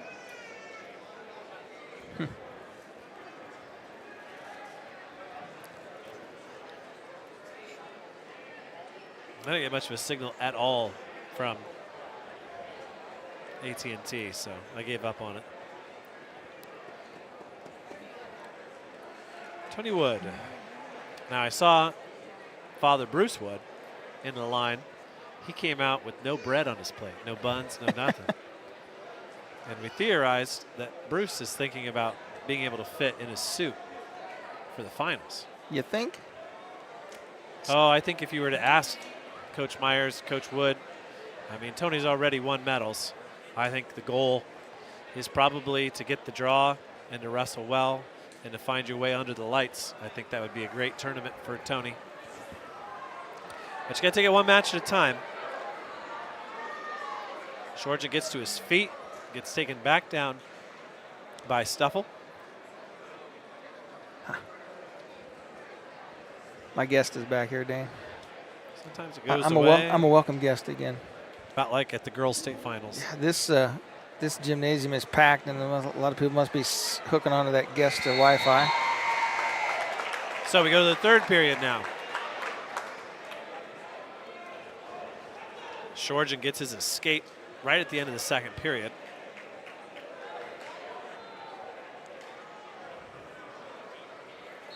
And we're underway. Shorjan on top now. Stuffle with his choice, choosing bottom. He gets to his feet. Shorjan follows him. Readjusts. Lifts up a single leg. Stuffle gets his leg out. Ties it up 1-1. So they'll wrestle on their feet. First takedown wins, most likely. Nice duck under there by Shorjan, but fought off by Stuffle. Stuffle reaches between the legs, grabs an ankle. Oh, but they go out of bounds. Woo, it looked like they were pretty close. Brayson shakes that one off. 90 seconds left. Well, to answer your question, 32-pounders at Fort Wayne Carroll is Fielden from Garrett and Kahana Payne from Homestead in the finals at 32. Now, Shorjan's beaten the Homestead wrestler, I know. There's a takedown by Stuffle, and he takes the lead now 3-1. What's the team score look like over there at Carroll? Let's get back there. That should be a really highly competitive team score. I'm guessing Garrett's probably in the lead. They have not changed that. 115.5 to New Haven's 109.5. Okay. And is Coach Lynn take up your offer from last week? I think he's going to. Okay. After we snubbed him. Since we told him to wait for us to call him. He never called him. 8:30 is like, hey, weren't you going to call Jimmy Lynn? Oh, I was. Join us on Sunday for another edition of High School Wrestling Weekly. Our main sponsor is here, and he's sporting Gen 1 version of the High School Wrestling Weekly t-shirt. Seen a couple of them around here today. Come to my house, I got a closet full of them. So 43 seconds left. Brayson's still on bottom after that takedown by Stuffle here in the third period. Stuffle puts in a leg. I bought you a bunch of them. You never wear them. Trying to roll. I wear them. Kids wear them to school all the time. Swimming action just about to start over in the pool next to us. Check out WZBD.com for all of the updates on that. Some great photography. Some great performances at Thursday's prelims. Watch it, Stuffle. Woo! See if Brayson can turn into him here. Or Instead, get turned to his back. It's Shorten gets turned to his back as the time runs out. And it'll be 2 near fall. So 5-1. Cole Stuffle takes third place. And we get ready for 138. But before we do that, play a message. Be right back after this. Hi, this is Sarah Reimer with Anytime Fitness Decatur. We are located at 1624 Nutman Avenue, right next to Zesco in the DMV. We are a coaching club focusing on the areas of exercise, nutrition, and recovery. We offer group and personal training options so you never have to go alone in the gym. Join in January and the $29 enrollment fee is waived. Call us today at 724-3626. Here we are back at 138 pounds. Tony Wood wrestling in the championship bout. Man, by the time we got back into the commercial, he had takedown already, Dane. Maverick Dubois wrestling Jaron Frauger for third place. Dubois working on a front headlock, sure, trying to get a takedown there on Frauger. Frauger takes him out of bounds. No change there. We are eventually getting to the part where Belmont wrestles. It's coming up soon here. If you're a Belmont fan, if you're an Adams Central fan, you've seen a good chunk of matches already from your talented young lightweights. For South Adams, we've got 2 coming up, both in the finals. Bullenbacher, Meyer, 50 and 57 pounders. Now maybe Bullenbacher didn't think it was an upset of Hieronymus. I thought it was, but that was a great match. Bullenbacher gets the fall. I mean, it was kind of in a scramble, but Bullenbacher was pretty much dominating that match. I think you can say, when you haven't gone to state before and you beat a kid who's gone to state, it's an upset. That's a crown that you get to wear, and it's what makes it so special. And Hieronymus has been there, and Bullenbacher hasn't. So Wood's got his man stacked, and he's deadly with that. There it is. All he needed was a minute 29. Tony Wood is your regional champion at 138 pounds. Meanwhile, Frauger and Dubois are scoreless over there. Dubois just about to get his arm out. There it is. He gets the first 2 points of the bout. 145 in the consos. It's going to be Hieronymus, who we spoke about, wrestling against Walpert. And it'll be Bullenbacher versus Hops. So Dubois with a 2-0 lead.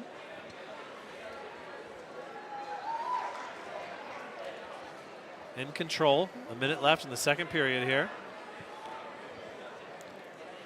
Let's see who's coming out at Fort Wayne Carroll at 130 pounds.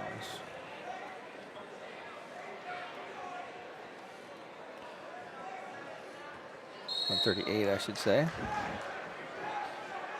50 seconds left. Dubois still leads 2-0. It's going to be Barrett of Garrett versus Carter of Eastside in the championship. Okay, and Lincoln Carter. And your friend Morales from Heritage versus Cuyo from Snyder. So Morales made it out for Heritage. Good for them. Rex, why don't you jump up there to the 106 bracket and tell us how our good friend Juliana did. They had not wrestled that yet. Ocampo fall on 257. Okay, very good. Over Barry from Columbia City. I would expect her to beat Barry 10 out of 10 times. Is that all just 10 out of 10? 100 out of 100. Juliana going to come into semi-state as a regional champion. Her one loss to a wrestler 113 who is also in a finals there at regional. Mav Dubois just threw a very unfriendly crossface on his opponent. He leads 4-0 after those near fall points. And we're going to go into the third period here. 1 o'clock, Rex. It's been a good 4.5 hours. A little half-hour lunch mixed in there. Dubois sits out. Frauiger covers. Now a little bit high. Dubois gets his arm out, pops his head out, gets a reversal. I think some of these guys, Dane, wait until regional to start running legs. It's like if you don't run legs all season long, don't run legs at the regional because you're giving up easy reversals to these guys that counter them all day long in the room. Now Dubois, on the other hand, running legs, running a power half, just about had near fall angle met there. Now, don't forget, later on tonight, we'll have sectional championship basketball. If you're a Jay County fan, you can listen to PGW as they take on, I think, number 2 ranked Hamilton Heights. And we've got number 1 ranked Norwell taking on Belmont on 92.7 WZBD at 7 o'clock, live from Connequa. Mike and Lou on the air again. Listen to both games last night. They are. Hamilton Heights number 1, Norwell number 2. And they're on a collision course for the Belmont Regional next week on Saturday. Dubois looks like he's about ready to give up a takedown here. Frauger is in tough on the leg, just about around behind him. Dubois trying to fight it off, and Frauger ends up getting the takedown. Makes the score 6-2. 40 seconds left to go in this period. I don't think anybody's left at all, Dane. This place is just as packed as it was this morning. No, this is just the undercard that we've seen so far. Daniels and Rouse was a good one, but the ones that, at least for fans from Zeeland are concerned, the best is yet to come. And don't turn it off until we hear the heavyweights. My friend, want to listen. My friend in New Jersey said, "Why do they call you guys the Z team?" And I was like, "I don't know. Go by Z92.7, and it just kind of stuck. We're the Z team." So Z team, Zeeland, the imaginary mountain. 8-2 is your score. Chalk 3 points up for Adams Central, and we head to 144 pounds right after this. Luganville Excavating is a proud sponsor of high school wrestling on WZBD. Their son Memphis, a sophomore at AC, is doing his best to overcome adversity and wrestle for the Flying Jets. Memphis has made tremendous strides and is determined to continue. You can follow his journey on Facebook at Memphis's Ride. As Luganville Excavating works hard for their customers, follow Memphis's challenge to make the team. He would love to hear from you. Welcome back here for the matches at 144 pounds, the Jay County Wrestling Regional. in the finals, it's Colton Bollenbacher versus Wyatt Hoppus, and Sam Wolpert of Belmont Wrestling is Ronimus from Delta. Wolpert in on a shot. Ronimus hits an underhook and rolls him out of bounds. No score yet in a championship bout. 1 minute first period in the console round. That's Wolpert and Ronimus working their way in. These two did not wrestle each other in the dual meet. Ronimus was out when they wrestled in December. And if I remember right, Wolpert, did he take a forfeit? I think they did forfeit to him because Belmont bumped Davis. There's a lot of bumping going on in that match. Of course, Delta won the 2A team state title this year. They are attempting to win their first regional title in, what did we say? I don't remember what the year was. 96, something like that. 1996 was the last time they won a regional. You're the date guy. I know we mentioned it on Sunday in the show. Now I forget. Do I have to brush up on my Latin? I missed that one from between you and the judge yesterday. Yeah, that's true. You did miss that one. Yeah. I caught up. Google's a wonderful thing. Let's see. The last regional title for Delta was in 1996. Wolpert 6 legs in as Ronimus stands up and gets a stalemate call. Potentially dangerous. Of course, Jay County won this regional last year. They hadn't won a regional since 1988. Wolpert trying to ride Ronimus. Needs to work to take him down. He's trying to pinch the legs. Ronimus steps over the leg. Comes up, gets escape. So Ronimus with a 1-0 lead here. Jay County had a run of 6 regional titles in 7 years, from 82 to 88, and then didn't win again until 23. We got a spladle going on here. Sam's working on it. He needs to hook the other leg. I think he might get a stalemate out of this. Is that Sola Gratia, Dane? Sola Gratia. There you go. Stalemate called by Zimbo. Wolpert makes his way back to the line. Wolpert fakes a shot. Now he's back in on a reshot. He's on a single leg. And Ronimus throws him to his back. Quick takedown call given, and then Ronimus locks up the double trouble. He's got Wolpert on his back. I thought Sam had that through. He threw a little tilt, just about made it through, and Ronimus threw the legs in on the way through. Sam's fighting out of there. Zimbo's in looking. He's got the best angle in the house. Wolpert's going to come up and out of there. Comes off his back. We finally get a score here in Bullenbacher's match against Hops. Hops gets the escape as he chose down to start the second period. Those two wrestled the whole first period without a shot. If I'm a betting man, I bet Sam Wolpert hurt his shoulder because he come up really grimacing in pain after getting double troubled down there. But when you wear an arm brace, that means that your arm hurts and it's not going to get any better.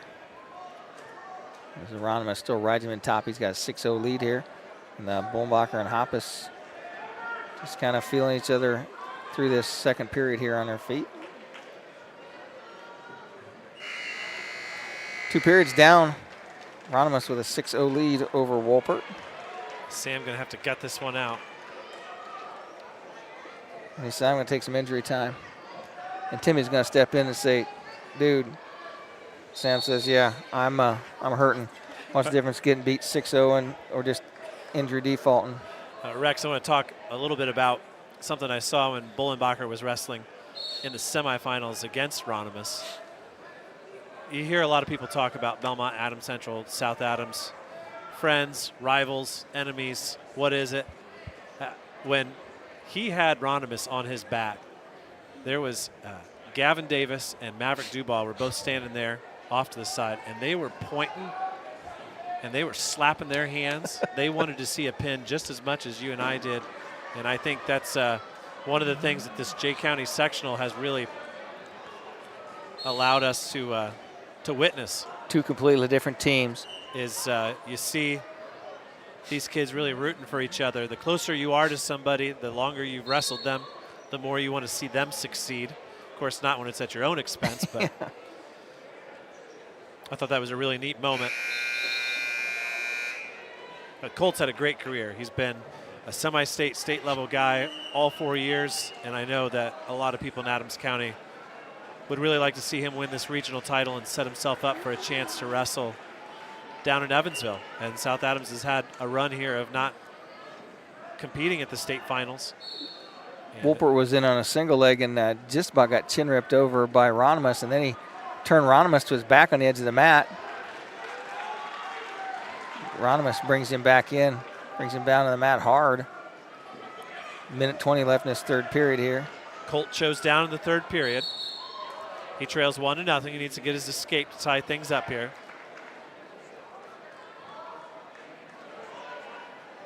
Ronimus just riding a Michigan State ride on the top of Wolpert. Wolpert just trying to stay flattened out with a minute to go.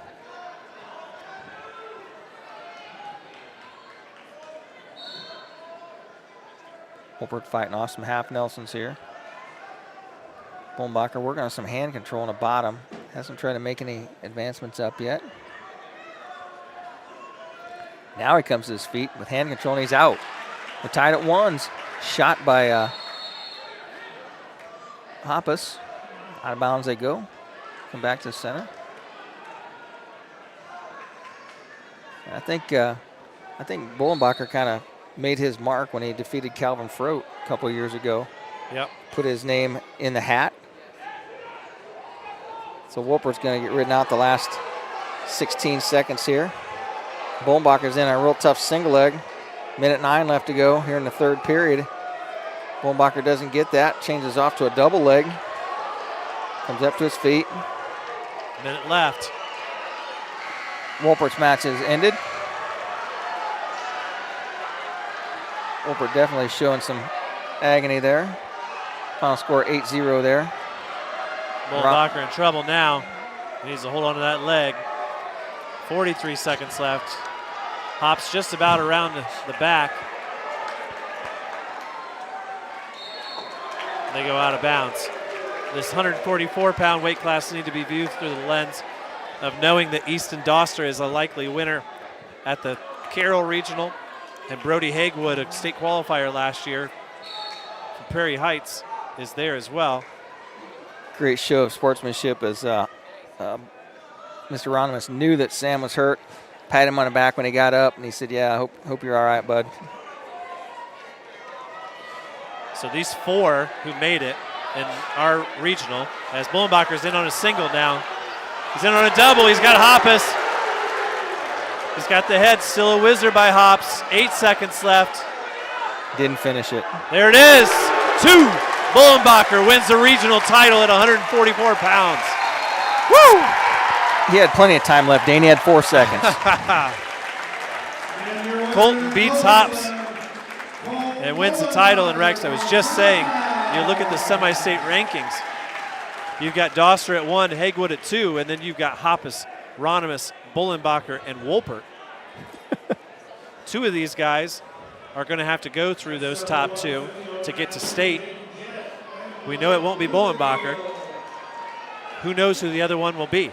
And that's kind of the coin flip that happens in these weight classes. Ethan Fike of Eastside is wrestling Doster in a finals from Eastside. So here we go. Now Fike beat Sam, rode him hard at Goshen and beat him 2-0. So you got Lugie. Okay, Luganville up now. I'll keep my eye on Max Byerly down there. Taking on Jaden Jett. It's a great win there by Colt. South Adams gets a regional champ. Really increases their odds of participating in Evansville. Jett kind of tosses Luganville. How do you recover from that? I don't know, he did though.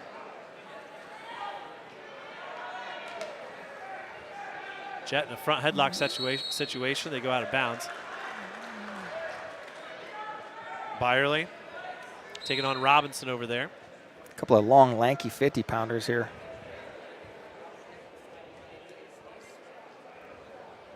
Luganville and Jett tied up. Collar tie by Jett. Wrist control with the other hand. Luganville tries to shake that off. No score in a Byerly match with 3 seconds left to go. That goes to the first period scoreless. Go out of bounds here. 1 minute in. Now, track wrestling says that was 4-0 Bullenbacher. That's not right. Little throw by there by Jett. Luganville tries to fight it off, but instead it's Jett who scores the opening takedown. So now what can Blake do to climb back into this match? Stalling called over there on Byerly as they went out of bounds. Too many mat maids close to the mat, and Cameron Clark. Jett on the ride now with Luganville. It's 2-0. And that's the way they are in a Fort Wayne semi-state. It's Doster, Haygood, Hoppus, Ronimus, Bullenbacher, Wolpert, Teague, Fikes.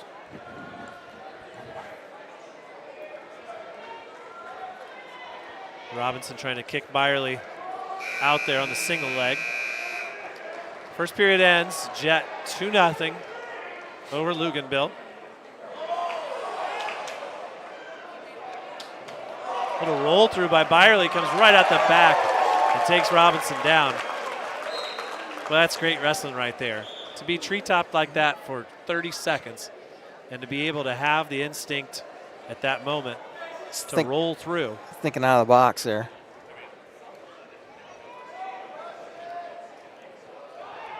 So Delta nearly with a 30-point lead now on Belmont. Belmont going to have to pick up 6 or 7 wins here in a row if they want to win a regional title. Go out of bounds, still 2-0 Jet. Byerly picks up Robinson and sets him down out of bounds. No score over there still. Minute left to go in the first period, second period. Now how much stock will Coach Curry, Coach Myers take into finishing ahead of each other for second place? Does that factor into it? It's like kissing your sister, Dane. You get no thrills. Do you use it as motivation at the very end once the team score is already made up? Byerly gives up the escape to Robinson for the first points of that match. Belmont, of course, won the sectional title last week. 5.5 points, I think it was. Davis warming up on a side, and he's got his got the new uni on from last week. Another throw by Jet. Same way he took down Luganville the first time. That makes it 4-0. What's that 50-pound weight class look like for in semi-state? Got Haygood, Jet. Remember Biddle from East Noble, Toish from Huntington North, Denneman from Angola, Elkins from New Haven in there, and Luganville. And 4 of those guys are NE8 guys that just battled for the top 4 at NE8 conference this week. Luganville had a great match against Denman at Goshen. Denman ended up pinning him, but I believe it was tied in the last 30 seconds. They were on their feet. So the second period's going to end here. Jaden Jett is going to lead 4-0. Luganville still in this. He just needs to find his near fall combination.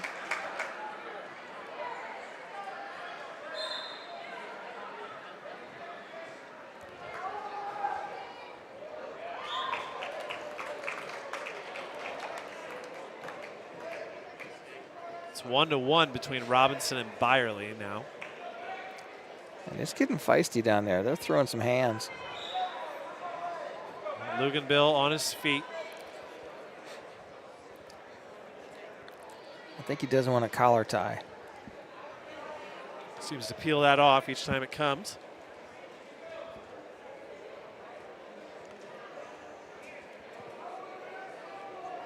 Rex, while we're talking about this upcoming week, I am pretty excited to announce, we haven't put it out there yet, it's a nice shot by Luganville. Can he finish this double leg? Tries to turn into Jet. Jet grabs the ankles. Luganville still in on a single. He's got Jet's foot hooked way down underneath there. Probably going to end up with a stalemate here. Trying to work up. He's working up. He's got his head between the legs still. Needs to get his arms around the waist. But he's holding on to that ankle instead, and there it is. Rex, Belmont has not won a boys basketball conference title in decades. And with a win against DeKalb on Thursday, they can do just that. And WZBD is going to pick up that game despite the fact that it's up at DeKalb. You're going to be able to hear that live on 92.7 FM on Thursday night. They have just one loss in the conference. Who's that to? They do. They lost to Columbia City on a full court pass that took 3.5 seconds that only had 1.5 seconds on the clock. Are you trying to tell me something? Yeah, the video evidence was pretty damning, to be honest with you. But it is what it is. But Belmont still has a chance to win. They've only lost 3 times all year. Luganville with a shot. He's in on a single leg with 19 seconds left to go, and he gets Quarter Nelson as Jet tried to go around, but Luganville comes up and stops him. Try for the throw here in the last 10 seconds. Byerly tried to get a takedown there. He's got 6 seconds left to go. He's got to get Robinson down, and he does have it. 1 second left. Byerly gets the win. So it's Jet in the finals with the win. Final score 4-0. And Byerly the win 3-1 over Robinson. Be right back after this. DDD Maintenance and Repair, owned and operated by Shane Reynolds, has your local professionals for heavy-duty truck and diesel engine repair. DDD Maintenance and Repair also offers full-service sand and glass blasting for your surface restoration projects. Whether it's getting your heavy-duty truck and diesel engine running like new or sandblasting your project to look like new, we have a blast renewing the past. Give Shane and the guys a call at 260-223-5442. That's DDD Maintenance and Repair. Welcome back to Jay County High School as Gavin Davis is back on the mat wrestling against Isaiah Meyer in the finals from South Adams. And Davis had a front headlock locked on Myers. Myers able to get his way to the out of bounds. Come back for a fresh start with a minute 33 left to go here. No score. There's no score in the match for consos between Reese Davenport and Evan Duncan of Winchester. Davenport of Daleville. Meyer and Davis. Davis snaps Meyer down. He reaches for an ankle. They go out of bounds. A Woodruff situation. Come back to their feet. Rex, to finish our previous thought, Columbia City and Norwell are playing right now as we speak. The winner of that game will have one game left next week. They'll be 5-1. Belmont will be 5-1, and the Braves can win a conference title on Thursday. Incredibly entertaining to watch. If you get a chance, go out and watch Belmont here in the next 3 weeks. Davis tried a little slide by single, missed it. A little Olay move by Meyer to not give him the leg. These two did not wrestle last week as Mr. Smith and Meyer both injury defaulted to Davis. Throw by attempted by Meyer. Davis blocks that by hooking the leg. Meyer has an over and under, a little bulldog hooked up on Davis. Davis trying to get his way out of bounds as he does. They'll be back to the center. 33 seconds left to go here in period number 1. Davis trying to set something up here. Myers waiting for him to come in. Myers doesn't want to shoot on him. They go back in the collar tie here. 22 seconds left to go. Davis hits a little slide by. Nearly gets the ankle of Meyer. Meyer works his way back in, tries to get an underhook. 10 seconds left to go here. Let's see if somebody's going to throw one here before the time expires. Davis tries to hit a little snap down. Nothing there. 0-0 after 2. Flip of the disc goes to Davis. Not called Isaiah Meyer, Duke Meyer. Davis is down, quickly up to his feet. Hits a switch, throws Meyer off of him, gets the escape. He's up 1-0. Heavy hands on the head of Davis is Meyer. I remember early in the season when Davis was considering not wrestling, I talked to the South Adams coaches, and they said they were excited when Davis decided to wrestle because Meyer wants that competition to get better, and he's wrestled well with him. Davis hits a little duck under to a single leg and turns that into a double. He gets a takedown on Meyer. Just kind of caught him off guard, out of position. Caught Davis coming in, Meyer coming in. Davis is going to lock up a nice tight waist. And he's got the ball and chain hooked on the backside. Now he's going to run a wrist roll. Just kind of run around the shoulder of Davis with Myers of that. Davis working that wrist control, double wrist roll. Reaches back on the inside, grabs the inside leg. He's going to pop that leg up, hammerlock in the middle of his back. Trying to go sights pin here. Needs to get Meyer broken down to the mat.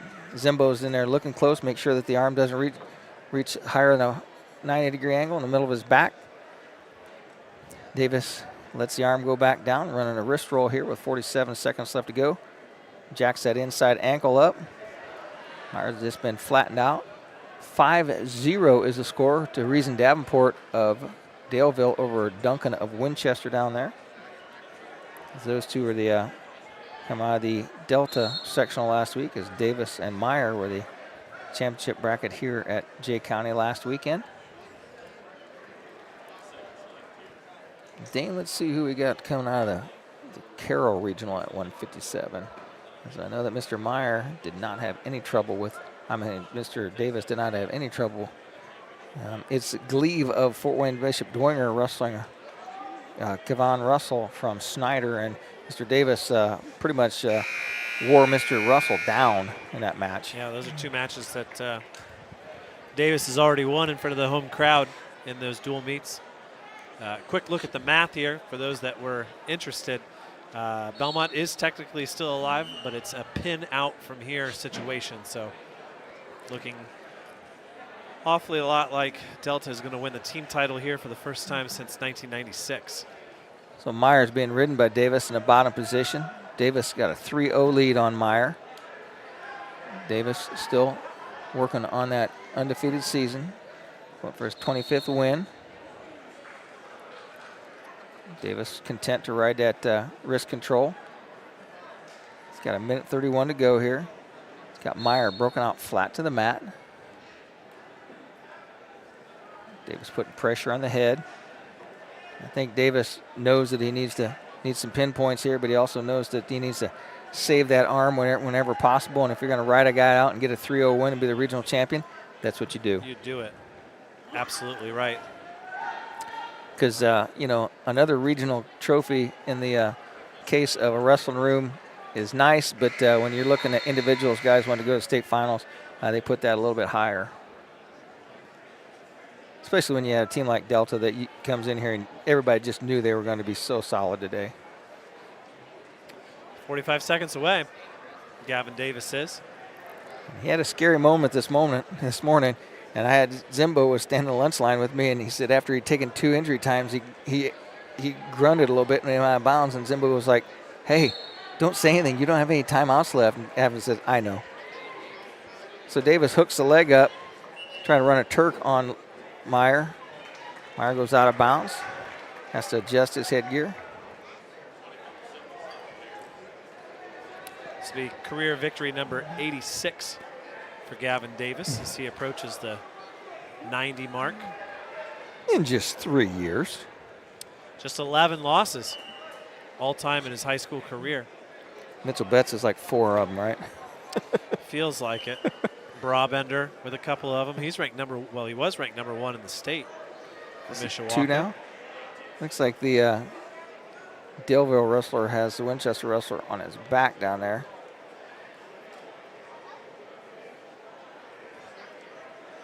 Headlock, and there's the fall. Brabender is number 1. Daleville, you're winning by fall down there. So that's Davenport.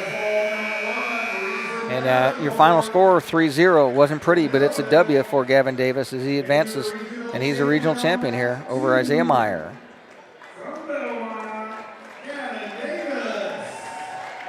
Hey, what are you all down about? You know that car accident I was in and it wasn't my fault? The insurance company isn't even willing to pay my full medical bills. Why don't you call Glazer Nebs, where there is no fee if no recovery? I can't afford an attorney to fight the insurance company with all their resources. I said at Glazer Nebs, there is no fee if no recovery. Maybe I can just call them with some questions about the police report and my injuries. I wondered what I have to pay them. I said at Glazer Nebs, they have a free consultation, and there is no fee if no recovery. Call Glazer and Ebbs in Decatur at 728-9997.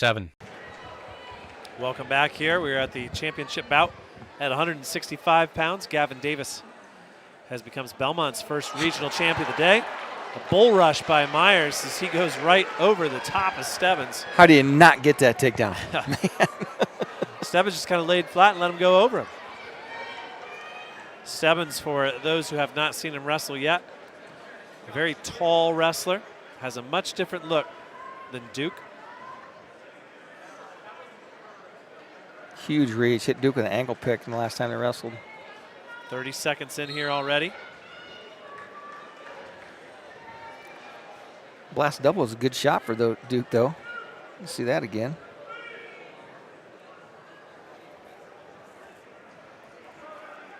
The other match is Levi Abbott versus Cody Cox at Norwell. Abbott in on a shot.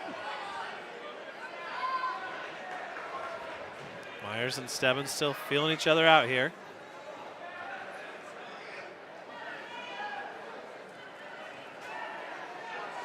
Of course, Duke was a conference, sectional, regional, semi-state champion last year. Made the picture wall on Facebook last week, or this week, I should say.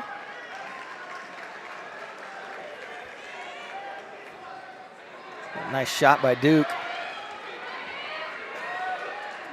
He's on a single if he can pick it up. We don't want to forget to remind you that it was Stebbins who beat Myers in this same gym early in January. And there's a lot of fuel in Duke Myers' fire because of that loss. was 5-2 when they met. That's why Stebbins is undefeated. Well, Duke came in for a move right to last and gave up a takedown to his back that didn't really count for anything. The only other two losses for Myers this year, Anthony Reinhardt from Crown Point and Evan Rodebush from Bloomington South. These two are number 4 and 5 in the state. Reinhardt's number 1, Rodebush is number 3, and Waylon Kressel is number 2. Duke didn't get to wrestle Kressel in the Al Smith. So we go to the second period, no score. Myers has choice, chooses down, gets to his feet, Stebbins lets him up. Gabe Stebbins, a junior for the Delta Eagles, who are going to win this team title now. That's guaranteed. But it's not going to happen before Duke Myers tries to become a 4-time regional champ. I'm going to quiz you here in a second, Rex. I did study. I'll bet you get pretty close.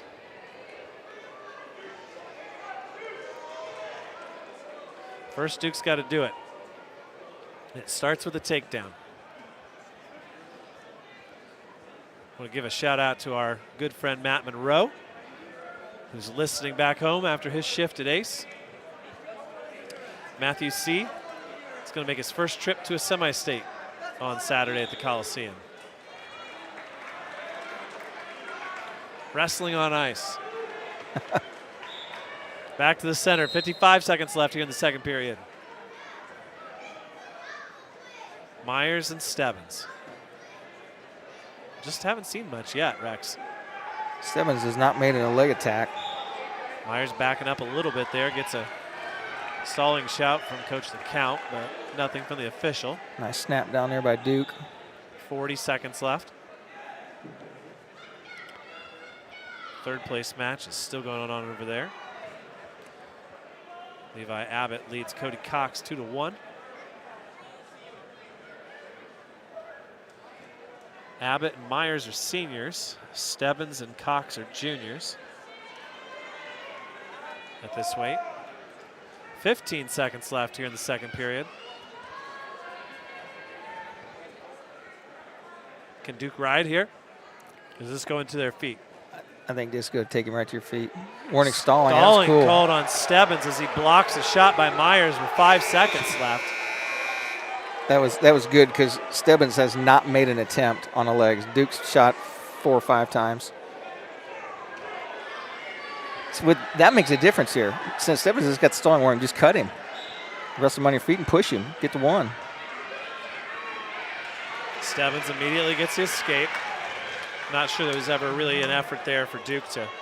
He dropped back, tried to. Nice snap down by Myers. He loses the head of Stebbins for a moment.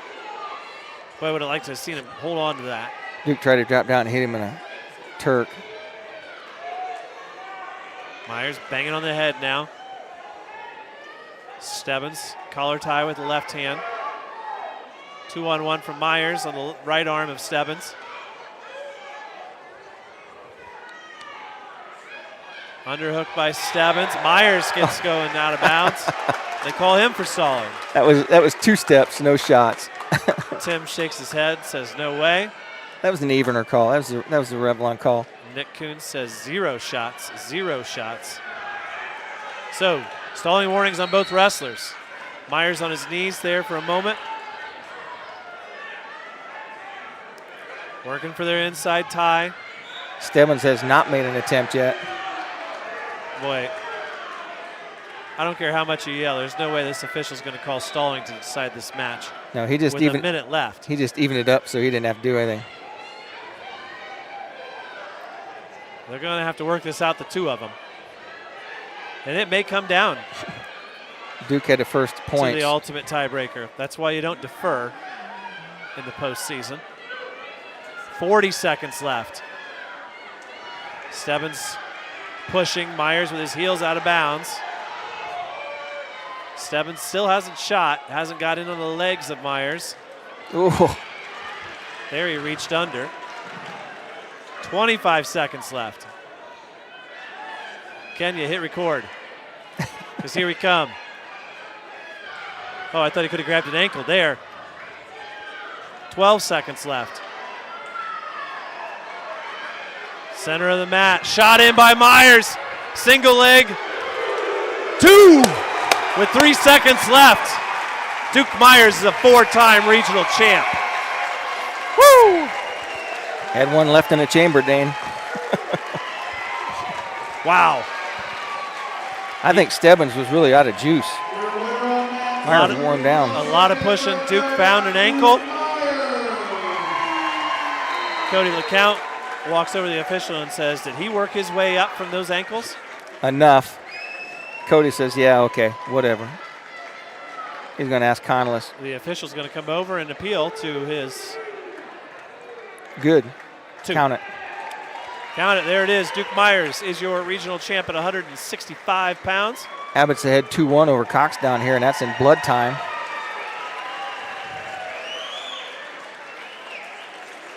Okay, Rex. There are 4 Belmont wrestlers who have ever won 4 regional titles. Well, Duke Myers. What is 5? Sorry. Oh, okay. Duke Myers. And one of them just gave him a hug. Chris Malin. Chris Malin. Tim Myers. Yep. Bryce Baumgartner. No, Ooh, you're so missed. close. Remember, Delta wrestler. I think Bryce was a 3-timer. Ike Rubel and the late Paul Gunson. Okay. Very cool to be on that list for Duke Myers. And we hope that he can win another semi-state title next week. Let's see who's coming out of that Fort Wayne Carroll regional at 165. He did not have any trouble coming through there. It's Smith out of Fort Wayne Snyder, who he dominated, and then Adams out of Fort Wayne Carroll, who he also dominated. And, so as these two are finishing up, go ahead, finish, Rex. Wells and Hubley from Fort Bishop Dwenger and Garrett are in the consos. And Abbott's trying to get it a takedown, he just did on Cox. That's going to seal the deal for him with 1:22 left to go here. If he can ride this thing out, he's up 8-1. And I watched a little bit of that match between Abbott and Myers, and Myers beat Abbott more easily than I thought he would. I thought Abbott would give him more of a tussle. A great day by Duke and a great little ankle pick there and a way to finish it off, and he did it with perfect timing. We'll be right back after this.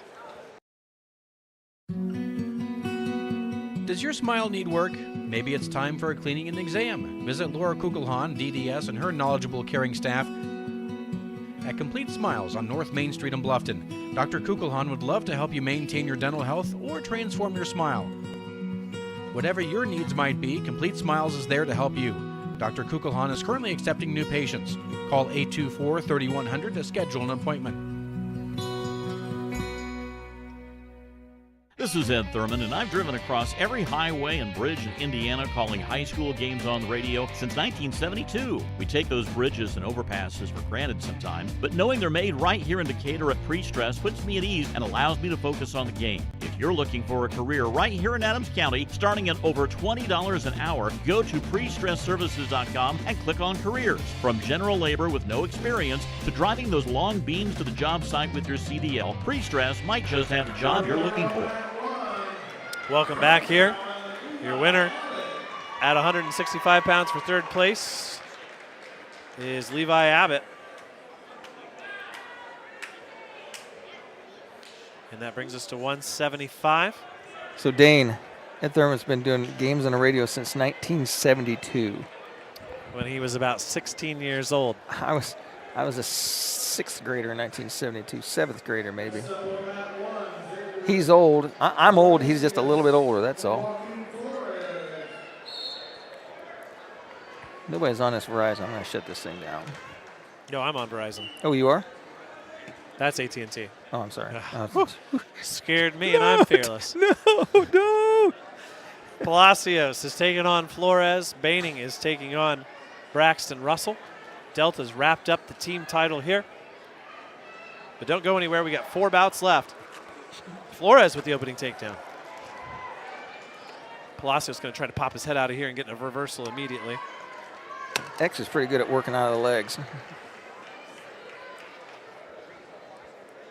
I'm watching his chickens fight.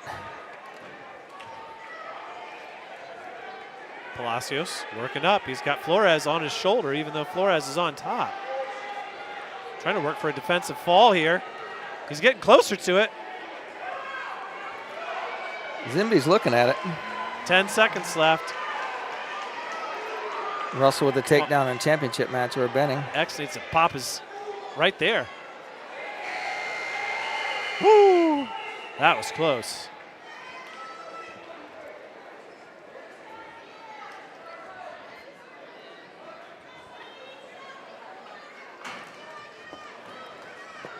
So, Braxton Russell with the opening takedown.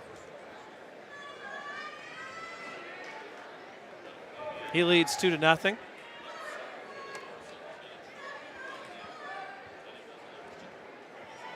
Palacios trails 2-0.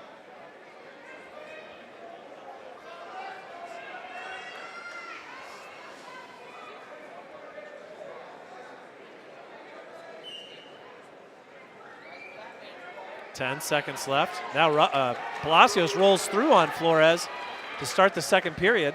Ooh. Smoked him with a crossface. Too near fall there. Now loses a cradle. Palacios now trying to get back behind.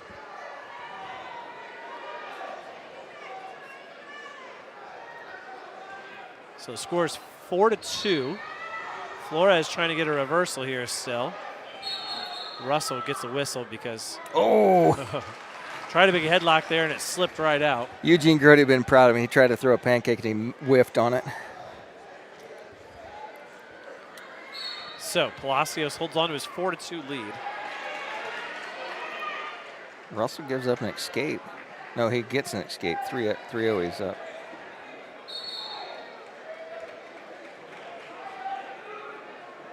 So 3-0 and 4-2. Ooh, nice ankle pick by Baining, but Russell just so compact and so strong. 5-0. Russell leads. He looks like he'd be a 65-pounder. Well, do you think Russell could have gone 65? I don't know. With Stebbings in our lineup, what good's it do you? Makes the team better. Russell lost 3 times last year in the postseason to Duke Myers. That was at 170.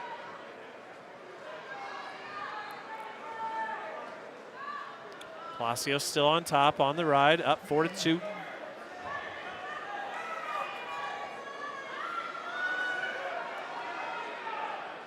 He's got an arm barred there, it looks like. Gonna run that chicken. Stalling on Baining called. Palacios gonna hold on to that until clock runs out. Let's see who's in a 75-pound championship at Carroll.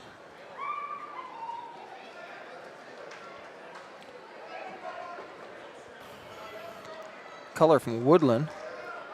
ACAC champ. Yeah. Probably Chase Leach, I would think. Leach, yeah.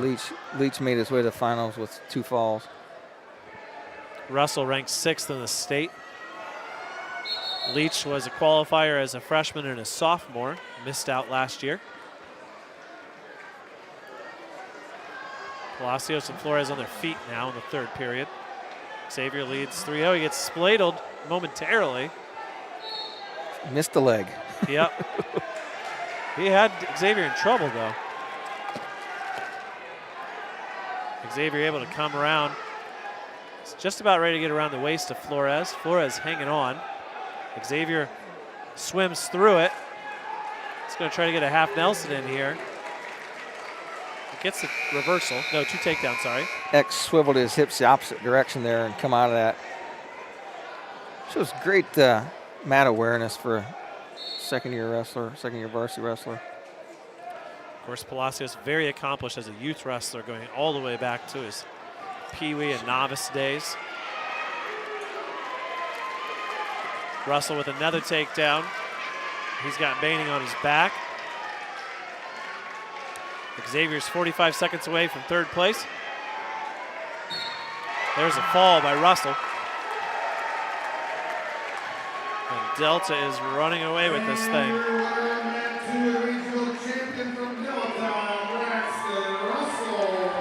Palacios putting the legs in. He's going to see this one out as we get ready for 190. Should be another great one between Wank and Curry. Reversal now by Flores as he pops his head out. That makes it 6-4, 12 seconds left. He's going to try to crank Xavier over. Xavier hips back over Flores, and that's how this one's going to end. Xavier Palacios is your third place winner at 175 pounds. When you walk out of the cold winter weather, you expect your home to be as warm as it was when you left in the morning. If you're worried about the heat in your home, call Kevin McIntyre. Don't get called for stalling, because once your furnace has gone out, you're already too late. McIntyre Heating and Air Conditioning can install a new furnace to meet your needs, or Kevin can service your existing furnace. A proud member of the Decatur community for decades, Kevin is a trusted repairman and installer of new furnaces. Call McIntyre Heating and Air Conditioning. Welcome back here for round 3 of Bryce Wank and Trevor Curry, wrestling this time for a regional title. On the consolation match, it is a young man from, it's Ullum from Monroe Central versus Dallas Godby from West Dell. Wank and Curry exchanging low shots. Olay each other out of bounds. Curry heavy hands on Wank. Pops the head down. Remember in the ACAC finals, it was a switch by Curry with 30 seconds left for Adams Central to take that title 5-4. Last week it was all Curry though. Curry put some distance between he and Wank last week with that victory. I mean, that was, the match was within 4 or 5 points, but Curry dominated the match. Curry hits a little reach, try to hit a little tilt. Fireman's carry. Under a minute to go in the first period yet. No score there in the championship bout. Shot by Wank, countered by Curry. They're out there in an over and under situation. Wank tries to hit an arm roll. And Curry come up on top, but he only had one leg in bounds, and the official calls him out. And he's going to stop and ask Zimbo on the way by before he even has a conversation with Curry. Zimbo, the side official, now goes over to have a conversation with Tony, see what they've discussed. No score in the first period for Ullum and Godby. See what the conversation ends up with Curry and the official. And no change has made. 0-0 still with 43 seconds left to go here in period number 1 at 190. Cole Mendez ended his season, senior season. Curry tries to put heavy hands on Wank and then tries to drop him down. Wank at Curry now, nice low single leg, gets underneath Wank. Nice counter shot. It was shot, counter shot, counter shot. Curry with the third shot gets the takedown. Curry breaks him down. Wank's trying to come up to his base. Curry right him with a spiral right. He drops down to the leg. Wank tries to switch out of there with 8 seconds left to go, and Curry re-switches. Catches a leg in that Turk situation. Just going to keep the leg crossed and ride this out the last 2 seconds. And Curry takes a 2-0 lead into period number 2. 190-pounders. It'll be the battle of the Keegans once again. Bloom versus Martin for the finals at 2:15 between AC and Belmont. And then Zach Worm will wrestle against Juan Cruz once again in the finals at heavyweight. And Grady Baker will wrestle against Moss in the Conso match. Wank stands up, turns in. Curry drops down to a low single to maintain control. Wank tries to switch out. Ullum with a 2-point takedown there. Goes up 2-1 now. And he just runs around the head of Godby. Has Godby on his back. Comes up, getting some near fall points here. Working on a fall is Ullum. And that kid is put together. He's a big 90-pounder. Curry jacks the inside ankle of Wank. Controls that first move. Started here in the second period. Curry with a 2-0 lead. Wank tries to come to his base. Curry picks up that low single leg again, and Wink comes out of it, gets escape. 2-1's the score. Wink in on the attack. Curry fights him off.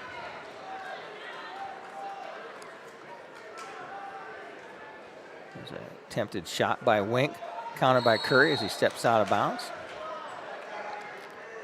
If you look at the semi-state for Curry, he was pinned by Washburn of Kokomo over the holidays.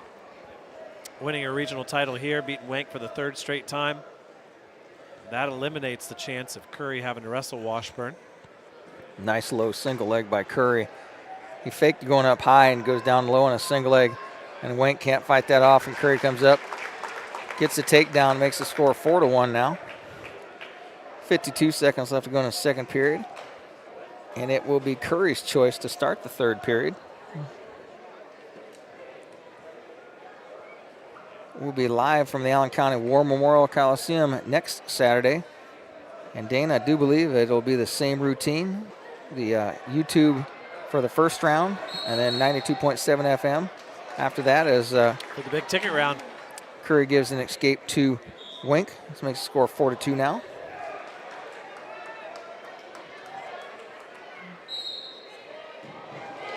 Supplé thrown by Godby on Ullum down there.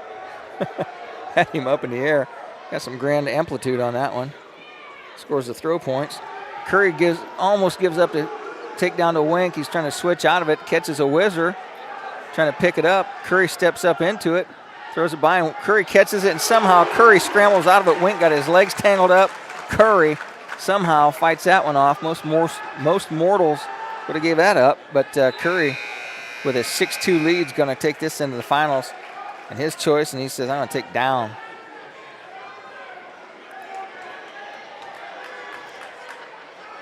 Boy, what a difference that makes. I thought Wink had 2 there, and it was 4-4. And Wink says, I'm going to take feet. So he's going to give Curry a point, put him up, and he scores 7-2. Wink thinks he maybe can catch him here. He's had Curry off balance a couple of times, and Curry with another low single leg. Olay by Wink. That match is 5-1 down there between Ullum and Godby. Throw by attempted by Wink. Curry counters that with a shot of his own. Drives him out of bounds. Wink gets a little coaching as he gets up as Eric Myers is in his ear. 6-1 is the score between Ullum and Godby down there, with Ullum on top and Ullum with another takedown. Curry gets a low single on him, and Wink has the leg caught. Curry's trying to drape over the top. Curry's just going to bail out and give it to him. 7-4, minute 27. Wink cuts him loose. 8-4 now. Curry just got a little bit off balance and said, I'm going to bail on this and got to give up any big points. Wink looks tired. Yeah. Curry with a long single leg from way outside, doesn't penetrate. Wink is behind him, and Wink can't finish. He just doesn't have the arm strength left right now. Front headlock attempted by both wrestlers. Sucker drag out by Wink, trying to get behind. Curry's in a front headlock situation, and Wink's going to try and get the knife throw, but Curry is going to spin out of this and come up, gives up nothing. Why would you want 2, boys? Nobody was even close to that. Yeah, Wink's got nothing left. He's on his back right now, not even in the ring. Curry is there on the line waiting for him. Wink tries to get a deep breath in before he heads back. And that's the position you want to be in. Up 8-4, and the other guy doesn't have any juice, and you can just... and Wink can barely stand up. Wink's There's 50 seconds left. Wink's just got his hands on his thighs waiting here. To a 2-on-1 Russian arm tie. Does Wink. Curry just fights that off with 38 seconds left to go. Curry can just stand in the middle because Wink's just leaning on him. A little low single leg. If Curry got in a low single, could just hang on that for 30 seconds. Maybe get a couple of stalemates of it. Wink tries a low single. Curry fights him off. Wink comes back up. A little bit like Balboa and Creed here. Carl Weathers passed away yesterday. I saw that. Last man standing. 2-on-1 Russian arm tie by Wink. Just doesn't have the juice to pull it down. Now he's just going to push. Curry can take a stalling warner, hits the throw by. What's a stalling warning do there, Coach? Just makes you happy? I think you talked the official into it, maybe. There's only one person who's stalling right now, and it's Wink, because he can't get enough breath to continue. 8 seconds left to go. Curry says, there's a low single. I'll just hang on this baby for 8 seconds and ride it out. And that's going to do it. Curry, 2 weeks in a row, is going to be your winner by a final score of 8-4 over Wank.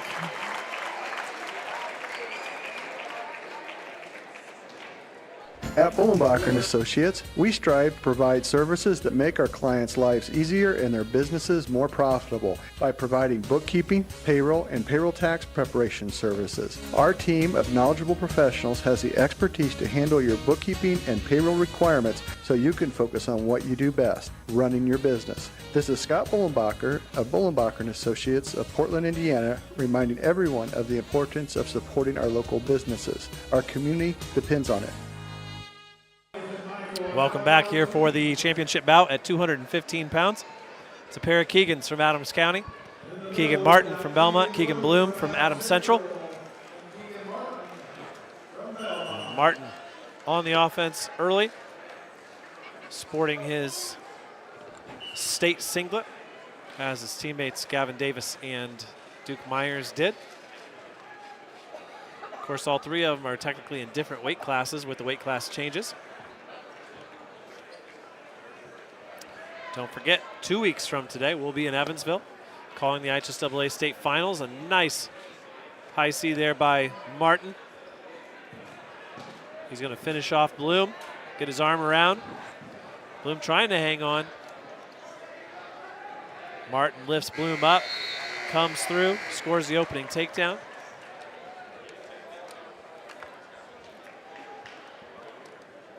Takes a 2-0 lead.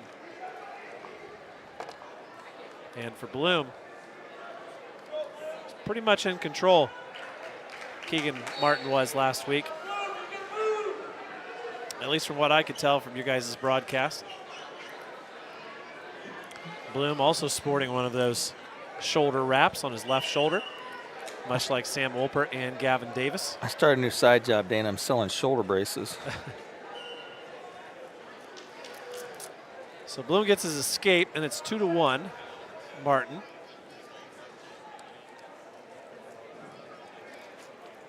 Keegan was a regional champ last year, trying to become a 2-time champ.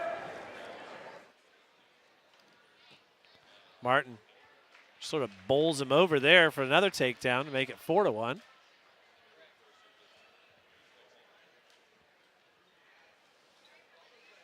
My partner Rex was a 2-time regional champ himself. He's not on the air right now, so I can say that without his head getting bigger. First period ends. Martin leads 4-1.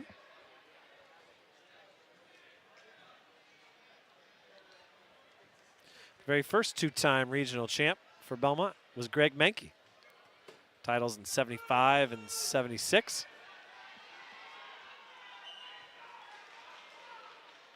Underway here, 4-1. Martin leads. Keegan Bloom's uncles, the Hammond boys, up here in the stands watching him. Dougie and John.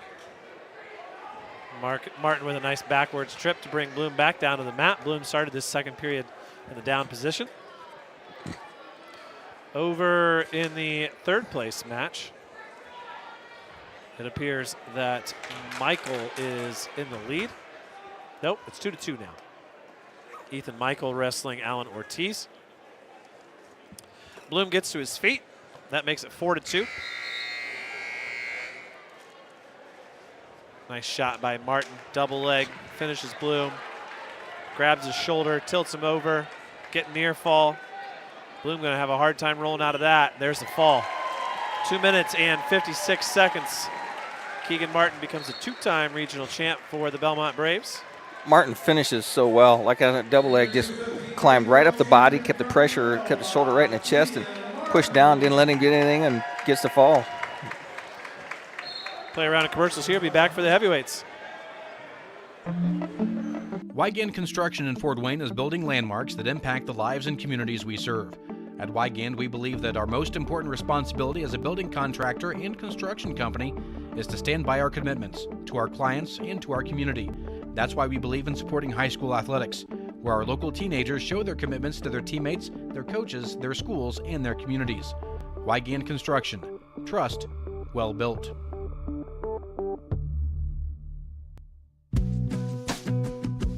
Bloom & Reber Drain, Sewer, and Septic Tank has been the area's local service provider since 1975. For septic tank service or repair, call 565-3469. Bloom & Reber offer complete sewer draining and septic tank cleaning for commercial, industrial, and residential customers. Senior citizens and military personnel receive a discount on their service. Call Bloom & Reber Drain, Sewer, and Septic Tank Service at 565-3469 today.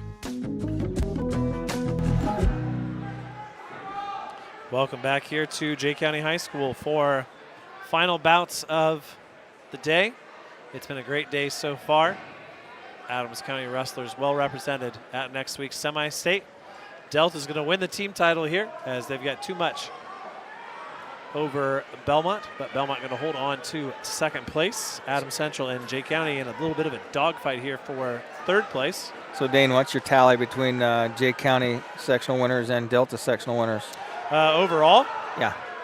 We'll see. Give us the score over there in that third place match while I count them up. That is right now 6-4 with Ethan Michael leading Ortiz. 19 seconds left to go to Matson. They're on her feet. They just got into a scramble as Ortiz comes within 2. Ortiz tries to take a shot. Michael cuts him out front. Ortiz doesn't quit on it. Drives in. He's on the edge of the mat. And he's in. 2.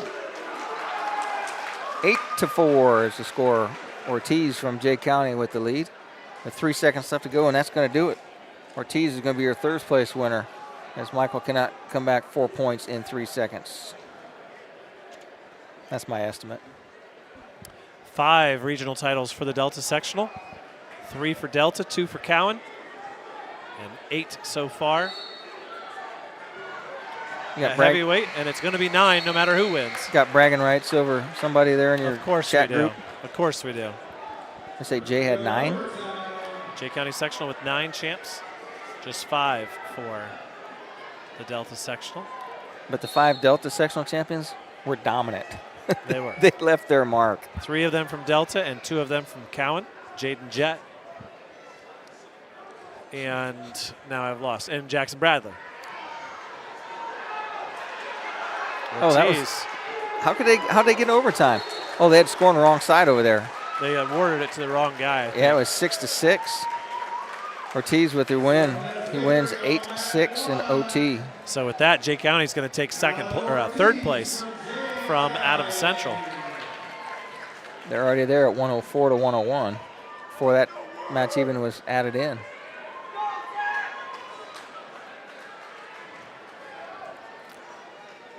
Grady Baker comes out and he picks up his ankle band, ready to take on Delta's senior Isaac Moss. Moss says that ankle band won't fit me, sir, and hands it back to the official. You keep your eye, well, I'll follow this Cruz worm match because it could go the distance or it could end quickly. Yeah, we'll see.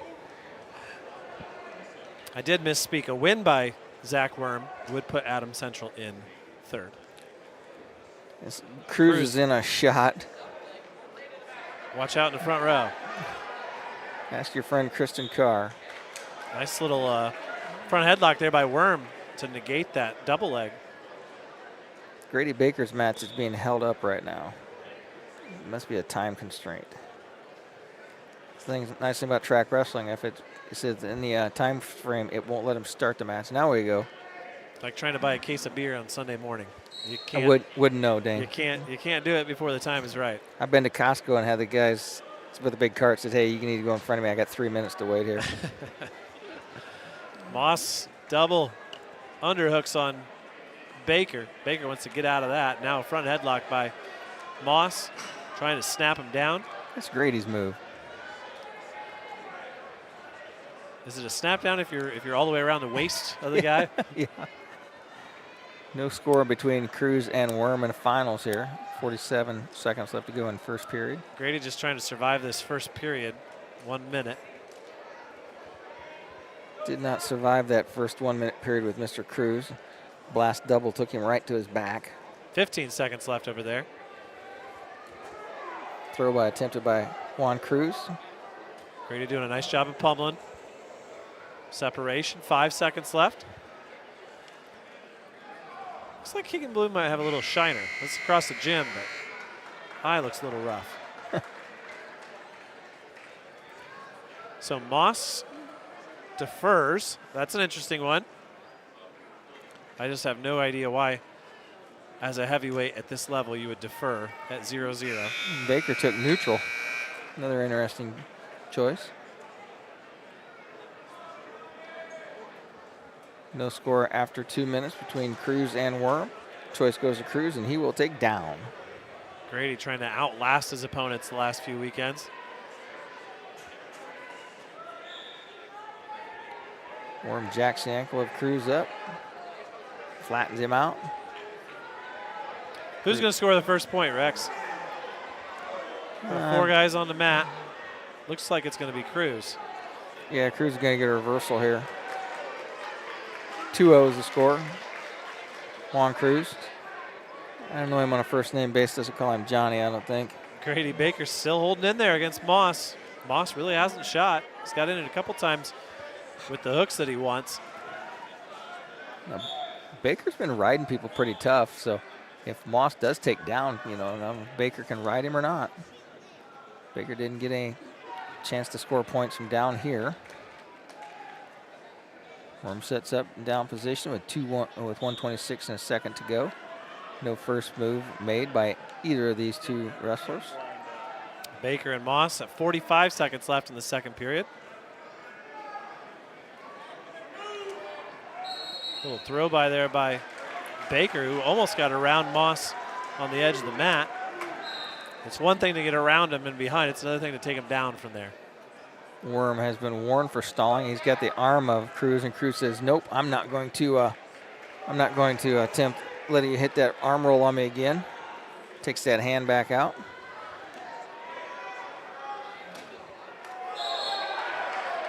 What do we get there? Juan Cruz just hit him with a crossface right in the nose pretty hard. He said, "Was that too hard?" 15 seconds left. No score over there still. Baker and Moss. That penalty point makes score 2-1, Cruz. Worm will have his choice in the third period. You know, for the size and the height advantage that Moss has, he really hasn't done anything with it in 3 minutes. Now he's going to try to go on bottom. And let's see if Grady can live up to the hype that we gave him during the break.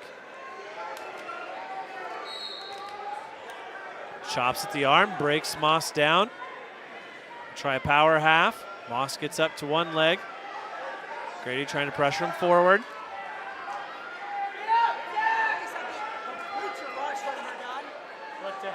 Holding on to the arm. Baker doing better. Can he get Moss flat on his stomach? Tight waist with the left. Cross face now with the right. Chop on the right arm of Moss. Grady weighing him down. Grady catches an arm. Recovers, comes back behind. He's killed off 40 seconds of this third period. Still no score. Switch attempted by Moss. Worm trying to work his way up with Cruz. It's still 2-1 in that period, in that match. Now Moss gets to his feet. Baker drops down to a single, and Moss gets his escape. So can Grady find that snap down for a match-winning takedown?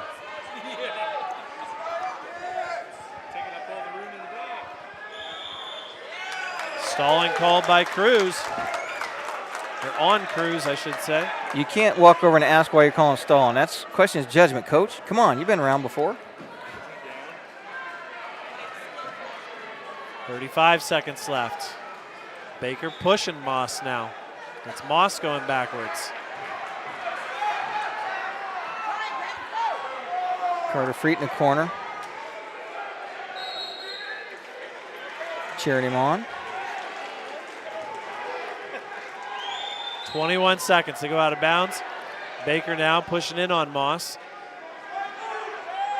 Shoots down on a single, but Moss brings his weight down on Baker and gets the takedown. A great match by Grady to be in it as long as he was and to have a chance to win. Cruz runs a half on Worm, has him on his back, and that's it. Cruz with a fall. He's your regional champion again. 5 minutes and 2 seconds. Johnny Cruz is your champ.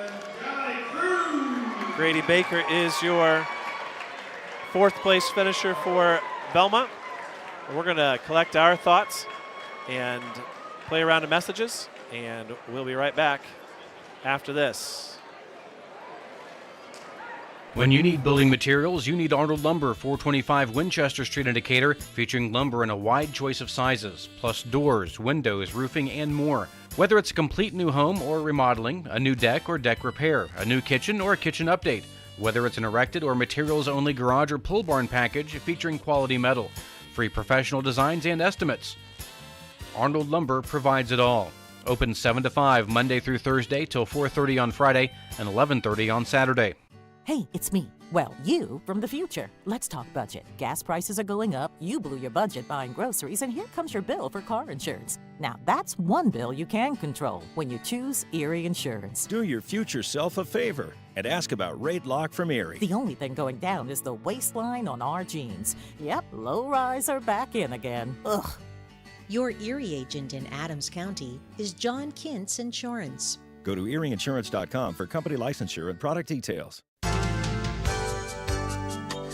Why lose out to pain? Visit Dr. Carla Grody at Grody Chiropractic, 320 West Monroe Street, Decatur. She's a specialist in the utilization of proven non-force techniques to treat injuries of all kinds requiring professional chiropractic care. Call 724-2510 for an appointment with Dr. Carla Grody. Open Monday through Thursday, closed Friday and Saturday. Grody Chiropractic, 320 West Monroe Street, Decatur.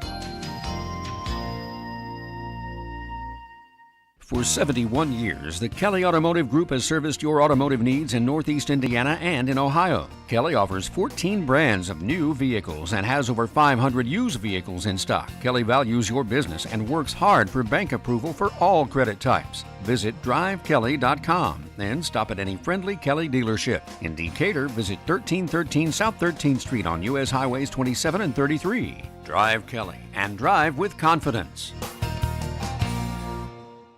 Adams Sports Medicine provides certified athletic trainers at many high school athletic events. These trainers specialize in injury prevention.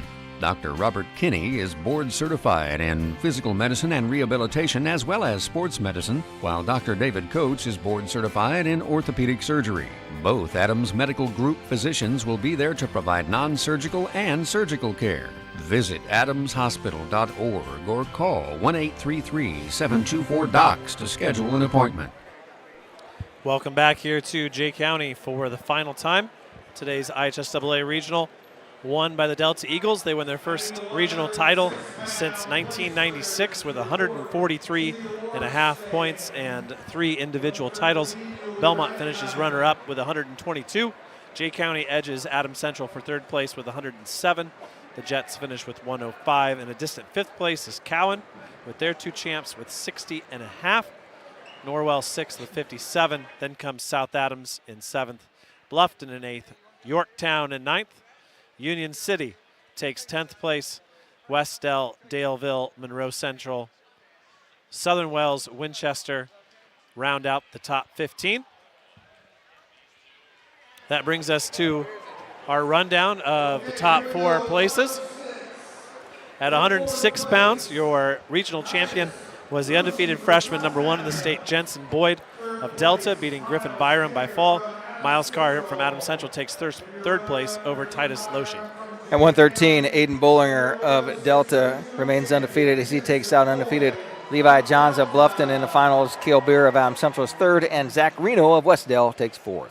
At 120 pounds, it was a rematch from the last 2 weeks. Hunter Douglas wins the regional title for the Norwell Knights with a 7-0 win over Henry Farote. Cade Jackson of Delta was 3rd. Bowen Keith of Cowan was 4th. 126 pounds, it was Cody Rouse of Jay County taking out Braden Daniels, flipping the script on him from last week at the sectional. Neil Mosier of Delta takes 3rd, and Jason Pro of Norwell takes 4th.